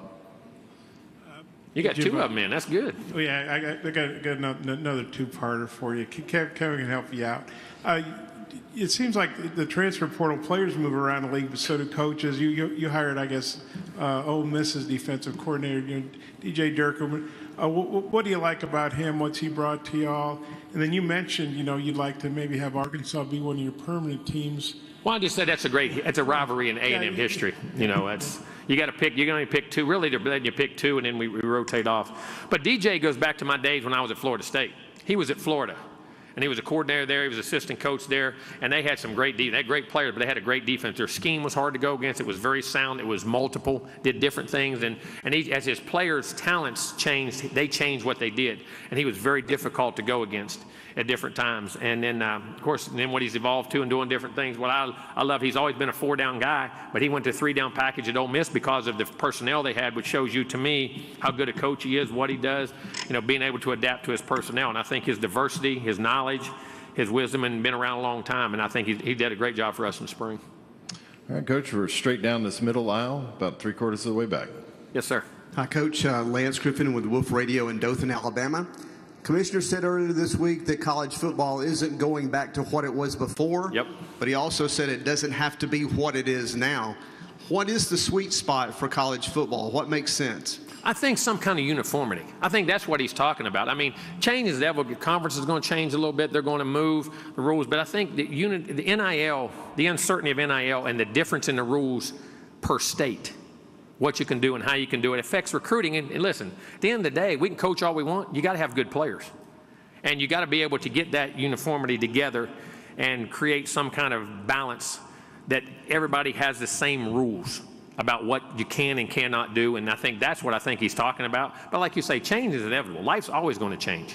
It's always going to move, and you either got to adapt or get ran over. And I think that, to me, that's probably what he's talking about. And whether the transfer portal, I don't know where that goes either, where the situations with that. And I think that's where we're such chaos is everything's hit. You've got conference realignment, you've got NIL, then you've got NIL on top of transfer portal. So, I mean, when you're that's 3 major changes in everything we've done for how long? I mean, I don't know even how many years it's been. I mean, and everybody, and what we're all scared of. What is human nature? What's human nature make you scared of? The unknown. And we have so much unknown, and that's why we're all on edge and panicked about what's going on.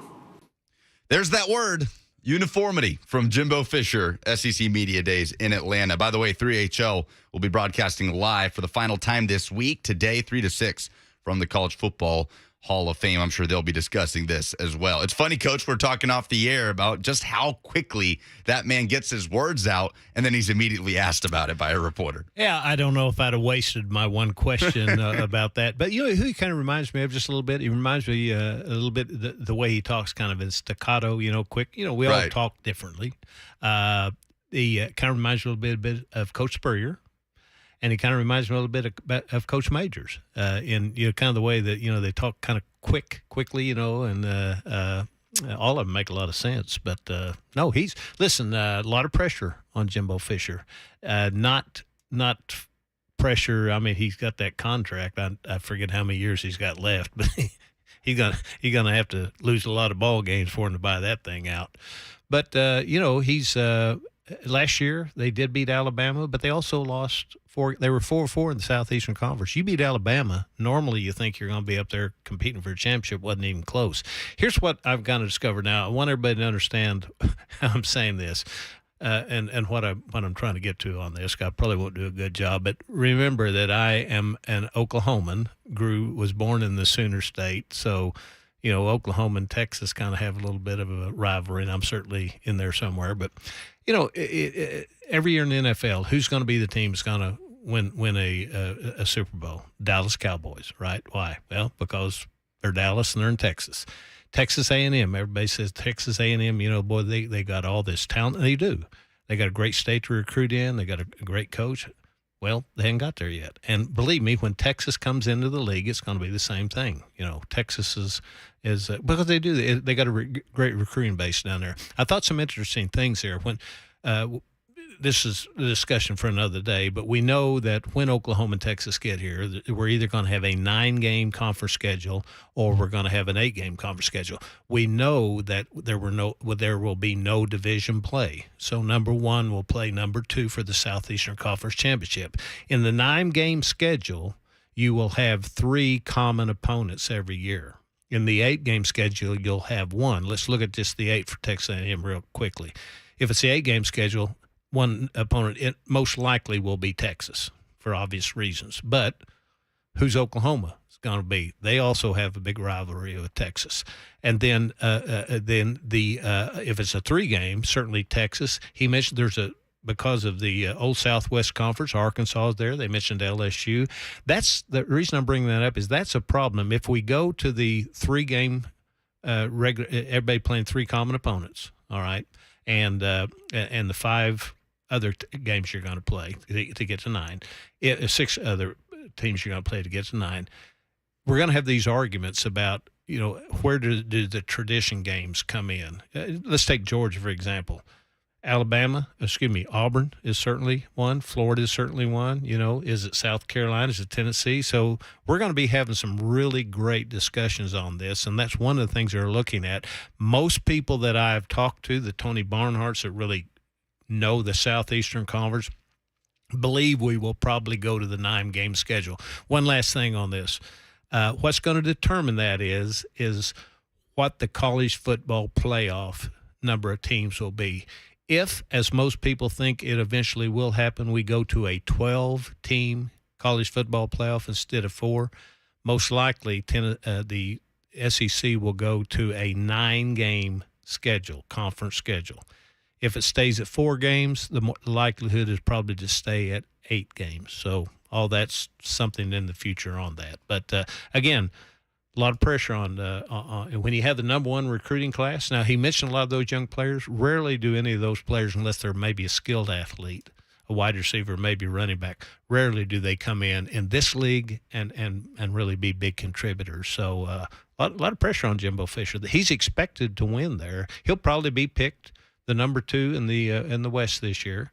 And I think they were last year. They didn't end up there. Let's talk about that pressure coming up next. Hour 3 of the Buck Reising Show on 104.5 The Zone.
It is 12:03. Good afternoon from the Superbook.com sports desk. I'm Lucas Panzica. Jimbo Fisher, the Texas A&M head coach, has left the podium, and that will do it for SEC Media Days. 3HL will continue to broadcast live from Atlanta for today from 3 to 6, presented by Brentwood Hearing. Of course, Tennessee head coach Josh Heupel spoke earlier this morning. In the NFL, the Cardinals are giving Kyla Murray a 5-year, $230.5 million deal that includes $160 million guaranteed. It makes Murray the second highest paid quarterback as far as average annual salary at $46 million per year.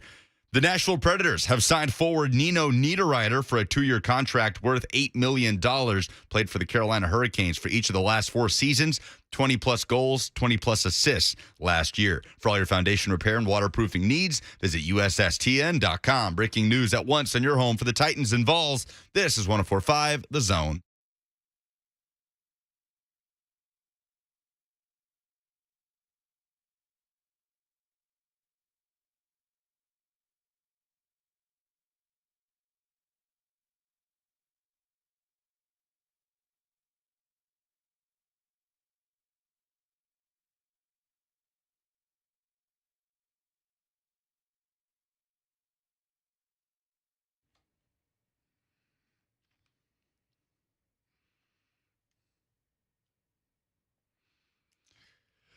Hour number 3, Lucas Panzica hanging out with Coach Doug Mathews until 1 p.m. I don't know that I have figured out how to get Buck Reising fired quite yet, like you heard Kerry say in the open. He is enjoying some well-deserved time off after his birthday yesterday and a great event at Brooklyn Bowl to benefit the kids of North Nashville and the Church of Mount Carmel, what they do for the community. But hanging out with Coach Mathews, Robert Walsh, making it happen on the other side of the glass.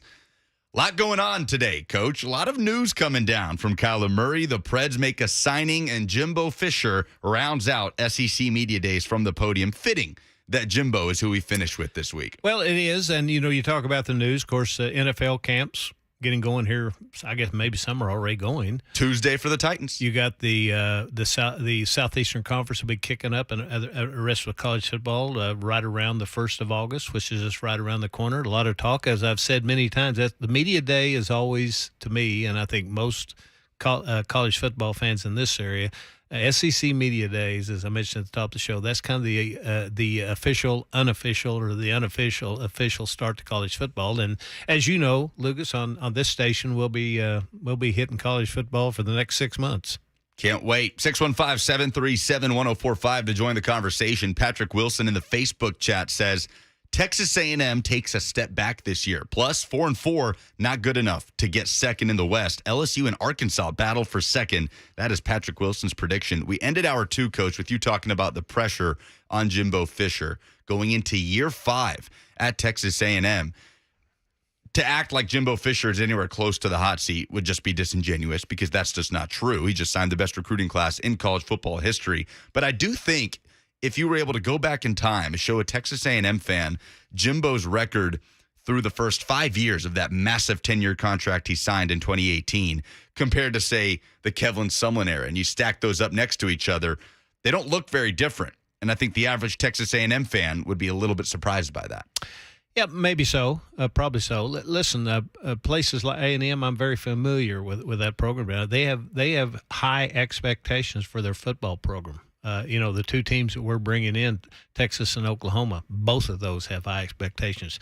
The majority of the teams already in the Southeastern Conference, they have high expectations. And you know what? That's what they should have. They should have those. And fans and supporters and alumni of the university should put pressure on their programs. Listen, with the money that college football brings into this conference, every team in this league should be spending a significant amount, all of it, I would say, but I guess that probably won't ever happen, to make your program better. That's what drives the engine of college athletics, as I alluded to at the top of the show. That's what keeps all these other sports going. You don't make any money sending your golf team to Hawaii for a 6-week or a 6-day tournament. I'm just using that as an example. I think everybody knows what I'm talking about on that. A lot of money, and it's going to be a lot more. Texas and Oklahoma get here. Just think about this. when Texas and Oklahoma get here, the new media rights deal that will be done then, every team will be getting somewhere. This is a conservative figure, $105 million a year. And that could be higher depending on what happens with the college football playoff and how many teams you get in. So it's big money, and that's why these coaches are making big money. One quick thing on that about Kirby Smart's deal. I don't know what I did not see the financials. I have not seen the financials of Georgia football. But just use this as an example. When Coach Saban got that new deal, 3 or 4 years ago now, whatever it was, the report came out the next year. The profit that football made at the University of Alabama for 1 year, that one particular year, and I'm sure it's gone up, the profit after everything and everybody was paid was $54 million.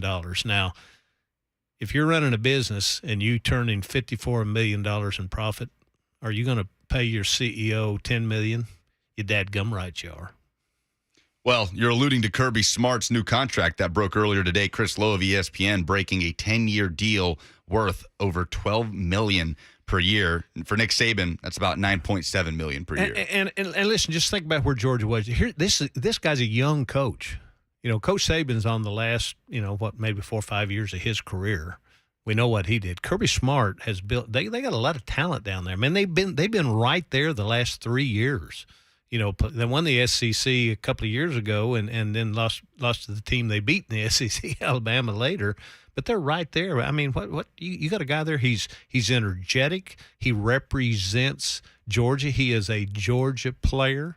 He's a bulldog through and through. I think it's keeping him on board. They probably would have gone higher, I would think. I don't know who represents him, if it's Jimmy or not, but whoever did a pretty good job. You know who else was energetic today? That was Jimbo Fisher at the podium, Texas A&M head coach. So obviously he addresses the spat between him and Nick Saban in the offseason. It dominated the conversation in the SEC. And he was asked about it, and I thought it was interesting what he had to say about that situation becoming as public as it did. Here's Jimbo Fisher. Listen, we're great. Two competitive guys that go at it. Listen, we all learn from things we do in our business. You got two competitive guys on a topic that is very everywhere, as they say. There's no rules in this thing and where it goes, and each state has different laws and everything. And like he said, I heard a statement he made, the arguments we had in the staff room and on the basketball court and all those things. But on the basketball court, we didn't have them. We were always on the same team. So we usually had them against other people. So I have great respect for Nick. And that's unfortunately our thing went public, and that's sometimes that happens in this world. Nothing's private anymore, is it? Anyway, but no, we have great respect for Nick, and we all learn from him. We all will learn. Like he said, he will learn. Hopefully I learn from things we do and say, and we move on from there. But have great respect for him and their program like always. Coach, he called his own press conference. What is he talking about? Nothing's private anymore. Like this was like he was secretly recorded. I mean, that I had to listen to that a couple times before. Is he talking about the same thing we're talking about here? Well, he called his own press conference. It's not surprising that he dressed it that way. Obviously, he's had time to think about it. Listen, and let's look at both sides on this. I followed this very, very, very closely. What Coach Saban said, I don't think that he meant it the way – I know he didn't mean it the way that Jimbo took it. Now, if I was in Jimbo's – Coach Fisher's place, I'd be positioned. I'd probably be feeling the same way. But what Saban was really saying was that he was talking about name, image, likeness. Said they bought everybody. He wasn't talking about paying them cash. And you know what? They probably did buy some of them. When I say buy, and it's completely legal, right? And I think Jimbo reacted to that. And hey. They're both from West Virginia. They've known each other for decades. They've coached together. He's, his image, the 3-on-3 basketball he was talking about. I met both those guys. I doubt that either one of those were outstanding 3-on-3 basketball players. If you know what I mean. But he knows he overreacted, and what he did was he took it a different way. And what he essentially said, I'm very surprised that he hadn't been asked this by somebody. He essentially said that Coach Saban built his program cheating. He didn't say it quite like that, but that's kind of what he said. Alluded to it. And listen, I was in that game. You know, when you coach in the Southeastern Conference at a high level, and even not a high level, you know what goes on, and you're probably involved in it too. I was involved in some of those things myself, to be quite honest. But you don't got to know how far you can go. Maybe do you go a little bit over sometimes? Probably. And I think that's what happened there. But I think Commissioner Sankey handled it well. Did what he should have said. Hey, we don't do that. Both these guys know that. They are friends. I guarantee you that they've talked since then, regardless of what either one of them say. And that happens. And again, that's you're protecting your program. Jimbo Fisher was protecting Texas A&M. That's what he was doing, and that's his job. That's what he's getting paid to do. But what's he going to do in 2022? We're going to talk about that coming up next. How poised is Texas A&M to grab that second spot in the SEC West? And who's going to grab that spot in the SEC East? Coming back, we'll talk about it. It's the Buck Reising Show on 104.5 The Zone.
The Buck Reising Show is powered by Spring Hill Heating and Cooling. Go to springhillac.com. Yes, it is. We are with you until 1 o'clock. Lucas Panzica hanging out with Coach Doug Mathews. Buck Reising enjoying some well-deserved time off today and tomorrow. I'll be back here tomorrow with Will Bowling as he gets back from Atlanta, and we'll recap everything that stuck out from SEC Media Days. Of course, Coach Mathews back on the airwaves Saturday morning, Forklift Systems Football Saturday with Tony Barnhart and Charles Davis, followed by Big Orange Sunday on Sunday morning. Talking about Jimbo Fisher as he leaves the podium, the final head coach to speak at SEC Media Days, at least in the main room, and his comments on Nick Saban. He backtracked a little bit, but, Coach, I kind of want to turn the attention to what he had to say about NIL when he was asked about if this spat between he and Saban would have ever happened if it were for NIL, just the pure existence of it. So let's listen to that real quick. A hypothetical question. If there's no NIL, do you and Nick have this public beef? In other words, no, because of the things, the way what he said when I said, that we're moved on from it. But NIL, like I say, guys, there's no rules. Each state has its own rules. It's not just an NCAA thing or a national thing. There's each state, like for instance, in Texas, we cannot bring up NIL to a recruit. We can't say it. We can't promise. All we can say, if guys on our team have it, that's all we can say. Other states can prevent written contracts. They can send you a written contract to a guy. I've been going through that in a recruiting thing it's just the world we're in, and we're frustrated because there's no unification of what happens and the way it happens. You know what I mean? And it's just a different day and time. But listen, change is inevitable. That's the rules we have to play by, so we all have to adapt and adjust. And if you either adapt and adjust or you don't, one of the two. Yeah, I think he's exactly right. Now, they probably would have had a little spat on something, but it wouldn't have been that. So exactly right. It's all over the board. I don't particularly like the term "wild, wild west," but I think it maybe is an overused term. But that's probably pretty exactly what's going on out there right now. But again, I'll go back to what I mentioned at the top of the show. Until the NCAA, however that is reconfigured, whatever it's going to be called, whatever it's going to involve from a football perspective, until that gets in place, it's going to be all over the board. And like I said, there's probably going to be some programs that get their hands slapped a little bit. I doubt if there's going to be anything significant happen because, you don't want to spend a year or two going through all of that. But there will be some regulations put in place. One thing that they're waiting on, Tony Barnhart talks a lot about this because he's checked about this. He's studied this a lot. The NCAA, college athletics, are waiting for the federal government to do something, some type of law. That's not high up on the Congress's plate right now. So they may be waiting maybe significantly longer than they want to. They have to have something in place, and what they have right now is kind of patchwork all over the place. Kind of gearing it back to football with Texas A&M, we talked a little bit about the pressure Jimbo Fisher's under. By the way, I ran the numbers. Jimbo Fisher in his first 4 years at A&M, 34-14. Kevin Sumlin, his first 4 years at A&M, 36-16. Had an 11-win season. Jimbo has yet to find that double-digit win season. So there is pressure there, and that doesn't mean he's on the hot seat. And maybe there's a difference between internal and external pressure, but there is pressure there to take a step forward this year if you're Texas A&M. I'm curious how you view Jimbo Fisher as a head coach, because he's one of 5 active head coaches in college football who have won a national championship. He's viewed as one of the better offensive play callers in the country, a quarterback developer, a program builder. And yet the last quarterback that he recruited and developed into a championship-level player and a draft pick was Jameis Winston. That was almost a decade ago. Just curious how you view the guy that Texas A&M tabbed with a $100 million contract to win them a national championship. Well, first off, you started off. He's one of only 5 current coaches who have won a national championship. We all know how difficult that is difficult to do. You got to have a lot of things going right for you. And one of the things you have to go right for, you have to be a darn good coach. So he is that. He was a renowned play caller, as he mentioned, at several different places where he coached, a couple of them with Coach Saban. But what happens when you get to be a head football coach, and everybody gets to this position? Lane Kiffin is in this position right now. Josh Heupel is in this position right now. Jimbo Fisher is in this position right now. You cannot continue The only guy that I know that was successful when they became a head coach to continue call plays was Steve Spurrier. That's the only one I know of.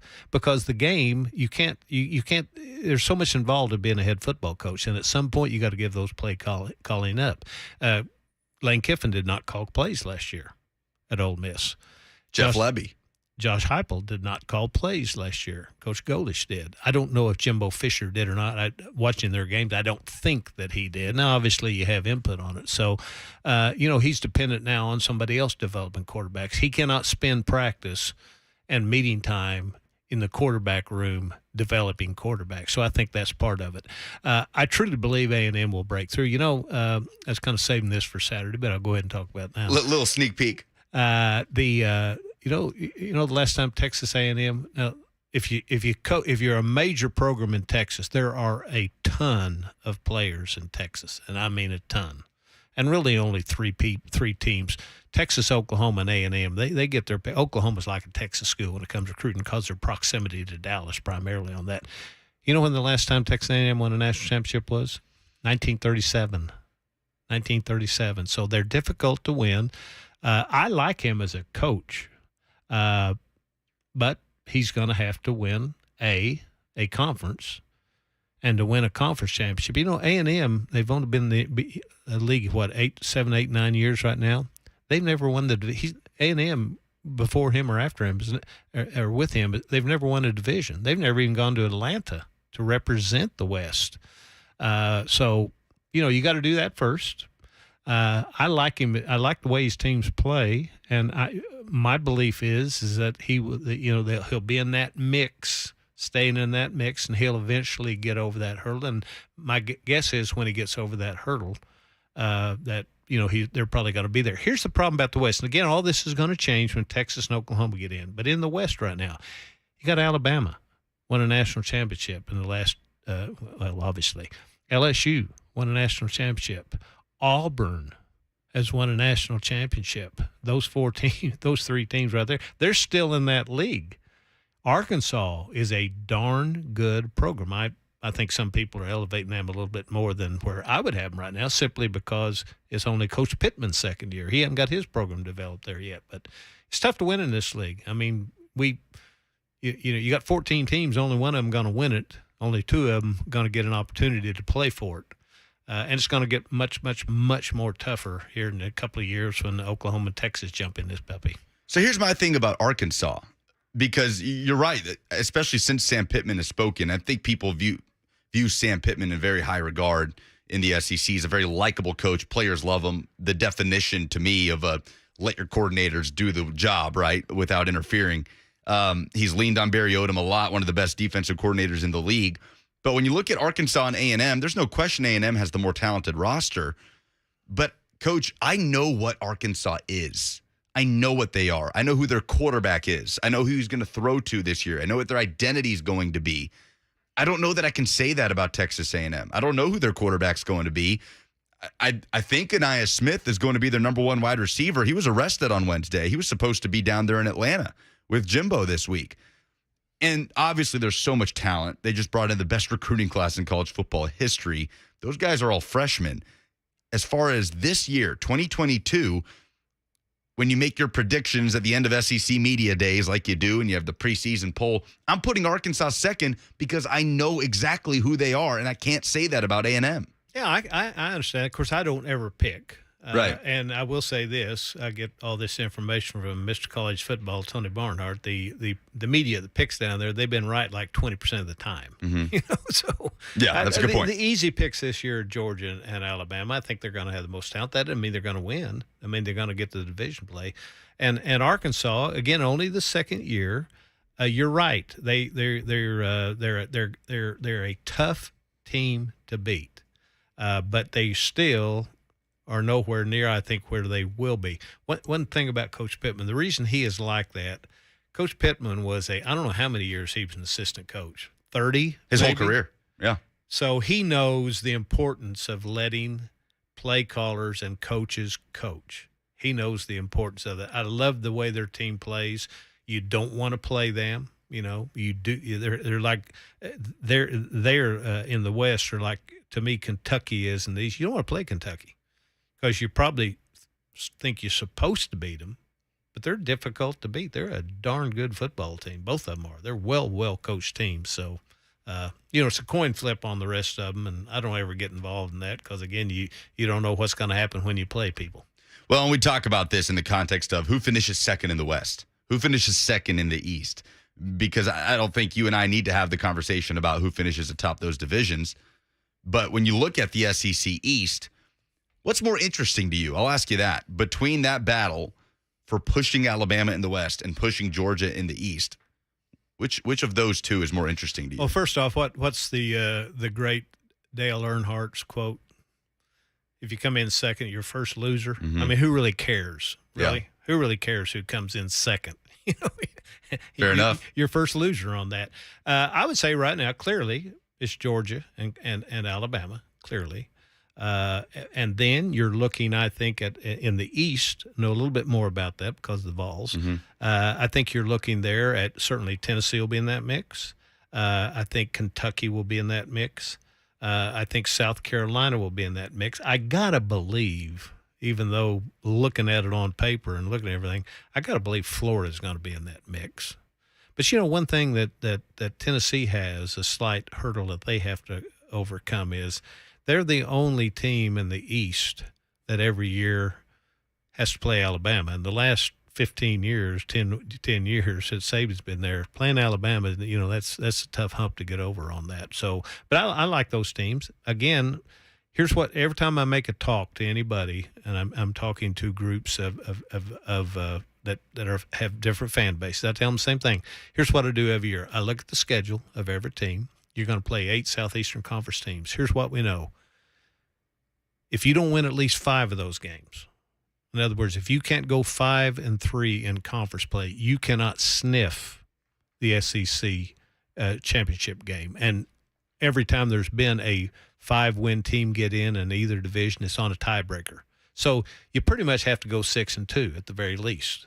Obviously, if you go 8-0, you're going to be there, and 7-1, you're probably going to be there. Well, do you have a team that can win 6 or 7 or 8 games in the division that you're in? And if you don't, you're not going to be playing for the championship. And it's pretty simple. The haves and have-nots, to use that analogy, are pretty close there. You can still have a really good football team, but you can't. A&M's a great example last year. They were good enough to beat the team that won the SEC championship and played for the national championship. And yet they still lost 4 games. And I think all 4 of those losses were Western Division games. So, that's what you kind of have to look at. So, again, when I make talks to people, look at your team. Do you think you can win 6 games? You can. You got a chance. If you don't win 6, you're playing for the Music City Bowl, roughly. Which is why I think it's interesting, the discussion between Tennessee and Kentucky, who can finish higher in the division standings. And I don't want to leave out South Carolina because I have a lot of respect for what Shane Beamer is doing down there right now. So might have been a bigger surprise than even Tennessee in year one, I thought, with the situation that Josh Heupel and Shane Beamer walked into at Tennessee and Carolina, respectively.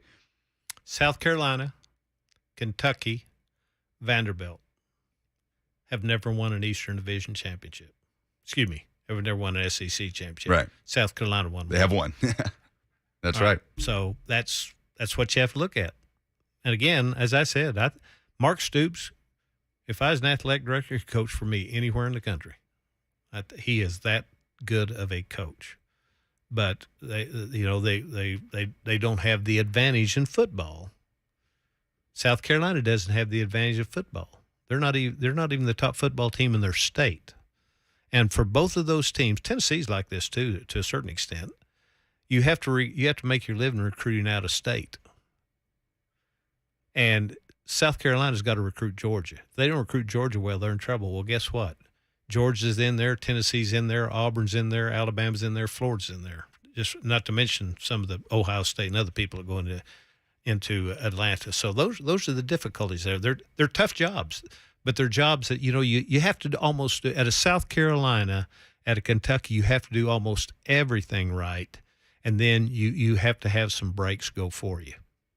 Everybody needs breaks to go for them, but those programs in particular. But again, you're coaching in the top conference in the country. I came to Vanderbilt to play football because I wanted to play in the Southeastern Conference. All right, I wanted to play in what I thought at that time. Obviously, if I'd have had an opportunity to stay in state and go to the University of Oklahoma, I would have. I didn't. I wanted to play for the best. And when I went coaching, I wanted to coach in the toughest conference. And I've always felt this way. Again, if I grew up north, I'd probably think it was Big Ten. But I always wanted to play and coach in the Southeastern Conference. I had the opportunity to do both those. I do think Tennessee is going to beat Kentucky at home this year, but I think Kentucky could finish above Tennessee in the SEC East standings, which is what happened last year. They could. I mean, just look at it from a Tennessee perspective. All right, you got to beat Florida, and I'm talking about to get to Tennessee was 5-3 last year. They were 4-4 in SEC play. 4-4. So you got to get to 5-3. Can they do that? Absolutely. Can they get to 6-2? Absolutely. Can they get to 7-1? Well, that means they got to win all their games and beat either Georgia or Alabama. It's going to be difficult. Can they do it? Yes, they can do it. But and again, Florida. How good's Florida going to be? As I've kind of talked about at the top of the show, every one of these teams looking, you really don't know. You got a good idea, but you really don't know how good those opponents are going to be. You mentioned Arkansas. Arkansas last year had a wonderful year. Are they going to have everything click for them this year? What happened to Alabama? That Georgia game in the national championship probably would have been closer. I think Georgia was a better team, probably would have won. But what happens if Alabama doesn't lose that wide receiver? Jamison Williams. So if that happens to you, those are things are difficult to overcome. And that's why almost everybody that picks, that's why you pick a Georgia, that's why you pick an Alabama, because they have, on an 85-man roster, they have more top quality players than almost anybody else is. They can afford a few of those injuries. They can pull a quarterback in a national championship game and put the backup in and win. Because they got good players. They're well coached, and that goes all on. One final thought on this, too. Whenever you talk about coaches, and I always want to bring this up, I hear they say, well, he's a good recruiter, but he's not that good on the field. Listen, recruiting is 60% of being a coach. That is part of, in college. It's not like pros where you draft them. That you have to be a good recruiter if you're going to win championships. So, that's part of it. It's not, well, he can recruit, but he can't coach. Well, if he can coach and can't recruit, you're going to have the same results. You got to be able to do both, but you certainly have to be a top recruiter. You brought up your career at Vanderbilt. It reminds me, I wanted to make sure to ask you about this before you got out of here. What Clark Lee had to say earlier this week at SEC Media Days. Very interested to get your thoughts. Going to do that when we come back, do the polls, and get out of here at 1 o'clock. Coach Doug Mathews hanging out with me, Lucas Panzica, Robert Walsh on the other side of the glass. It's the Buck Reising Show on 104.5 The Zone.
Wrapping things up on 104.5 The Zone, Lucas Panzica, Coach Doug Mathews, been with you since 10 o'clock, talking all things SEC Media Days. Kirby Smart, a massive 10-year contract, over $12 million a year. Kyla Murray, a massive 5-year contract extension. He's the second highest paid quarterback in the NFL. A newsy day on this Thursday, but we wrap it up with Coach Doug Mathews before we do the polls. Coach, as SEC Media Days comes to a close, tomorrow I imagine we'll be talking about preseason predictions. The final preseason poll will come out. Biggest takeaways, sound bites that we heard from coaches across the board. It's rare that Vanderbilt has one that is included kind of in that folder. But this year that was the case with Clark Lee when he came out and said that, Robert, I don't know if you have this audio. Let's go ahead and hear from Clark Lee and I'll shut up. We know that in time, Vanderbilt football will be the best program in the country. As I stated a year ago, there are no cheat codes, no shortcuts, no hacks that will allow this to happen overnight. This is still about going the long, hard way, independent of the trends and the headlines generating the most attention right now in college football. You are a former Vanderbilt Commodore, the only Vanderbilt running back to ever lead the SEC in rushing, sitting next to me right now in the Zone studio. Curious what your thoughts were on that. Well, number one, I know Clark Jr. His father was in my class at Vanderbilt. Oh. So I've visited with him. I've met with him. He said what I would expect him to say, maybe a little bit more forcible. And I think one thing, and I've talked to several of my former Vanderbilt teammates that we get together once a month and visited with a couple of them after his comments. And this is the way I took it. He didn't say that they were going to be the win championships and do things like that. He said they're going to have the best team, the best program, I believe is the way he said it. Right. And I think what he's talking about there is building a culture there. He knows it. He played there. He's from Nashville. He's very aware his family's Vanderbilt people. And one thing that I admire about him was he was a defensive coordinator at Notre Dame. And believe me, he was on a short list of the next group that were going to be hired at program. He came to Vanderbilt knowing the difficulties here. The one thing that is beyond his control is really every head coach has probably got this problem. It's beyond all of them, but particularly at Vanderbilt, you really have the academic end of it. And I'm not talking about being able to get kids in school, stuff like that. But the administration at Vanderbilt has never been pro football in the least. Maybe that's changed a little bit. We know about the money that's been raised for that. I will say this, the $300 million that they're putting out there, probably correct when it's all said and done. Certainly at least $200 million of it is. But the one thing that caught my attention on this is that as far as improving the facilities in football there, that is not going to happen until after Clark Lee Jr.'s second year, before a shovel's ever put in the ground on the football end of it. It was announced a couple of years ago now. I think that's a problem for him, quite frankly, as the coach. But hey, he's living with it. He knows what he wants to do. He's got an athletic director that backs him. The chancellor over there is as much as an athletic guy I think as Vanderbilt can have. So we'll see. But I think what he was saying was he's going to build that culture. He's going to make it the best from all of those different areas. And he's fighting. Nobody in this league is climbing a mountain that he's got to climb. Good luck to him. I hope he does. I really do. I like him. I like his attitude. But he's got a big. He doesn't have a hill to climb. He's got a mountain he's got to get over. What are you guys getting into Saturday morning on Forklift Systems Football Saturday? Obviously, we're going to talk a lot about this. Tony Barnhart spent all week down there. Of course, Tony, nobody can dissect and ask questions like Tony can, so we'll have a lot of that. Charles Davis is going to chime in. Charles kind of takes a look at the national picture. Two great guys to kind of bounce things off of, and lately, quite frankly, because of listener comments. I've been having them on for together for a couple of segments, and they know each other. They've worked together with each other. We're going to do that. And then Sunday, I think Sunday's going to Tennessee fans will enjoy the. I'm going to take a really good look at where this football team is going into fall. We know what's happening in spring. We know what we got. What 4 new transfers coming in this year. Got those freshmen. They're probably not going to be honest, going to affect much this year. But where is Tennessee going into this season? And we're going to hit that real hard. All right. 9 a.m. Saturday morning, 9 a.m. on Sunday as well, correct? 8 a.m. 8 a.m. on Sunday. Excuse me. And 9 we a.m. on always Saturday. have, I know my mother will probably listen to some of this. We always have the church segment so people can listen. Some of them sit in their cars. It's a 25-minute segment, and then you can go in and hear your favorite pastor talk. All right. Big hello to Mrs. Mathews if she happens to be listening right now. I'm not sure if she is, but she'd probably not listen to this one. But she keeps my grammar correct, and occasionally when I get a little off color, she'll let me know about that, which she's had a lot of experience doing over the years. 9 a.m. Saturday morning, Coach Doug Mathews. You can hear him with Tony Barnhart and Charles Davis as well. A lot to talk about from this week at SEC Media Days. Remember, 3HL will be live one more time from Atlanta from 3 to 6 o'clock. Ton of great interviews. They're talking to Josh Heupel. They're talking to Hendon Hooker. I'm sure they'll talk about Jimbo Fisher's comments today as well. But for now, we'll wrap things up. Let's do some polls. Hello, my name is Borat. There is a show in America called Buck Reising. I like very much. As a man named Lucas, like my producer Azamat Bagatov, will update something called Final Pollings. I'm very excited, very excited. Do it, Lucas. La la la la. Do it, Robert. Custom order any new Ford from Two Rivers Ford, and they'll deliver it when it gets manufactured. Now, this might be my favorite poll question only because of the response. What is the number one thing that will hold the Vols back from a 9 to 10 win season in 2022? You got so many intellectual answers. Somebody said offensive line. It could be secondary. But my favorite is by Rick Merritt, who said by not winning 9 to 10 games. Offensive line. How does that strike you as something that could hold the Vols back? Tennessee's going to be solid, I think, in the offensive line. 4 returning starters there. I think they've probably got the other one that identified. Be better than last year. I think it'll be better in the running game. And be better. Not going to be a great offensive line, but it'll be a very solid. And probably got about maybe 8 players I think that they would be comfortable playing with, which is pretty good. But 4 returning starters there. 1 is center, 2 guards, and the right tackle. That part of it should be solid. What is Tennessee's ceiling in 2022? 24% says 8-4, 58% says 9-3, and only 18% said 10-2. Well, I never ever pick games, right? And I never ever pick records. And let me tell you why I don't do that. I get asked that why, because I always feel this way. I would be this way. Maybe other people. When you pick a team to win, and they don't win, normally. It's not because you picked the wrong team. It's because, they didn't play very well, It's the same way record-wise. I would say Tennessee is going to be somewhere in the 7, 8. If they exceed 8 wins, it will be an exceptionally good year for year number 2 under Josh Heupel. That would be my opinion. Who poses the biggest threat to the Vols? 80% says Kentucky, 20% South Carolina. Oh, I'd go with Kentucky pretty strongly. South Carolina may be. I don't know. I don't know. But Kentucky's good.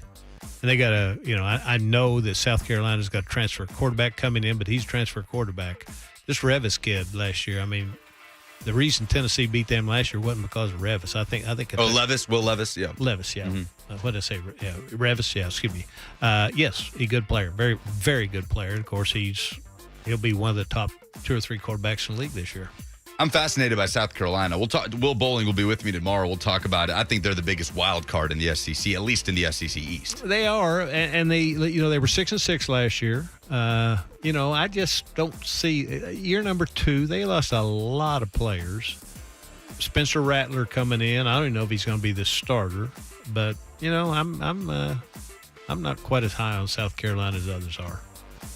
Who will be the 3rd best team in the SEC in 2022? Kentucky with 14%, Texas A&M with 16%, Arkansas with 28%, and Tennessee with 42%. Who would have thought? I think those four are right there, toss-up. I do think, Ole Miss last year had a really good year. Now, again, they got a quarterback situation. They lost what?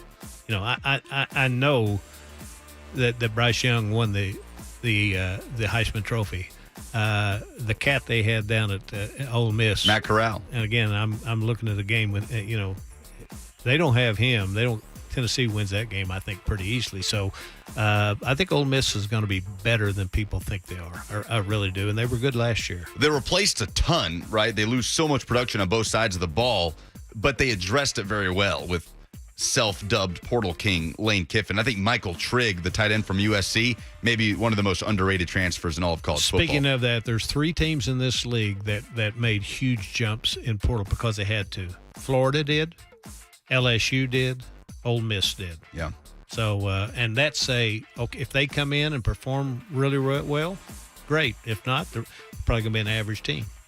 Will Jimbo Fisher ever win a national championship at Texas A&M? A lot of Jimbo haters. 81% say no. Only 19 think that he will. Well, that's the easy answer is, the chances are he will not. As I mentioned, A&M won in 1937. 39 maybe it was. It was 39, and that was the year that really, Tennessee was undefeated and unscored on. I don't know how they didn't win at that point. So, but I'd say this about any coach.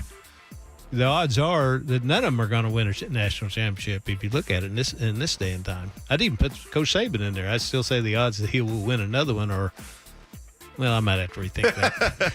Better than most, we'll say that. Are those the polls? Those are the polls.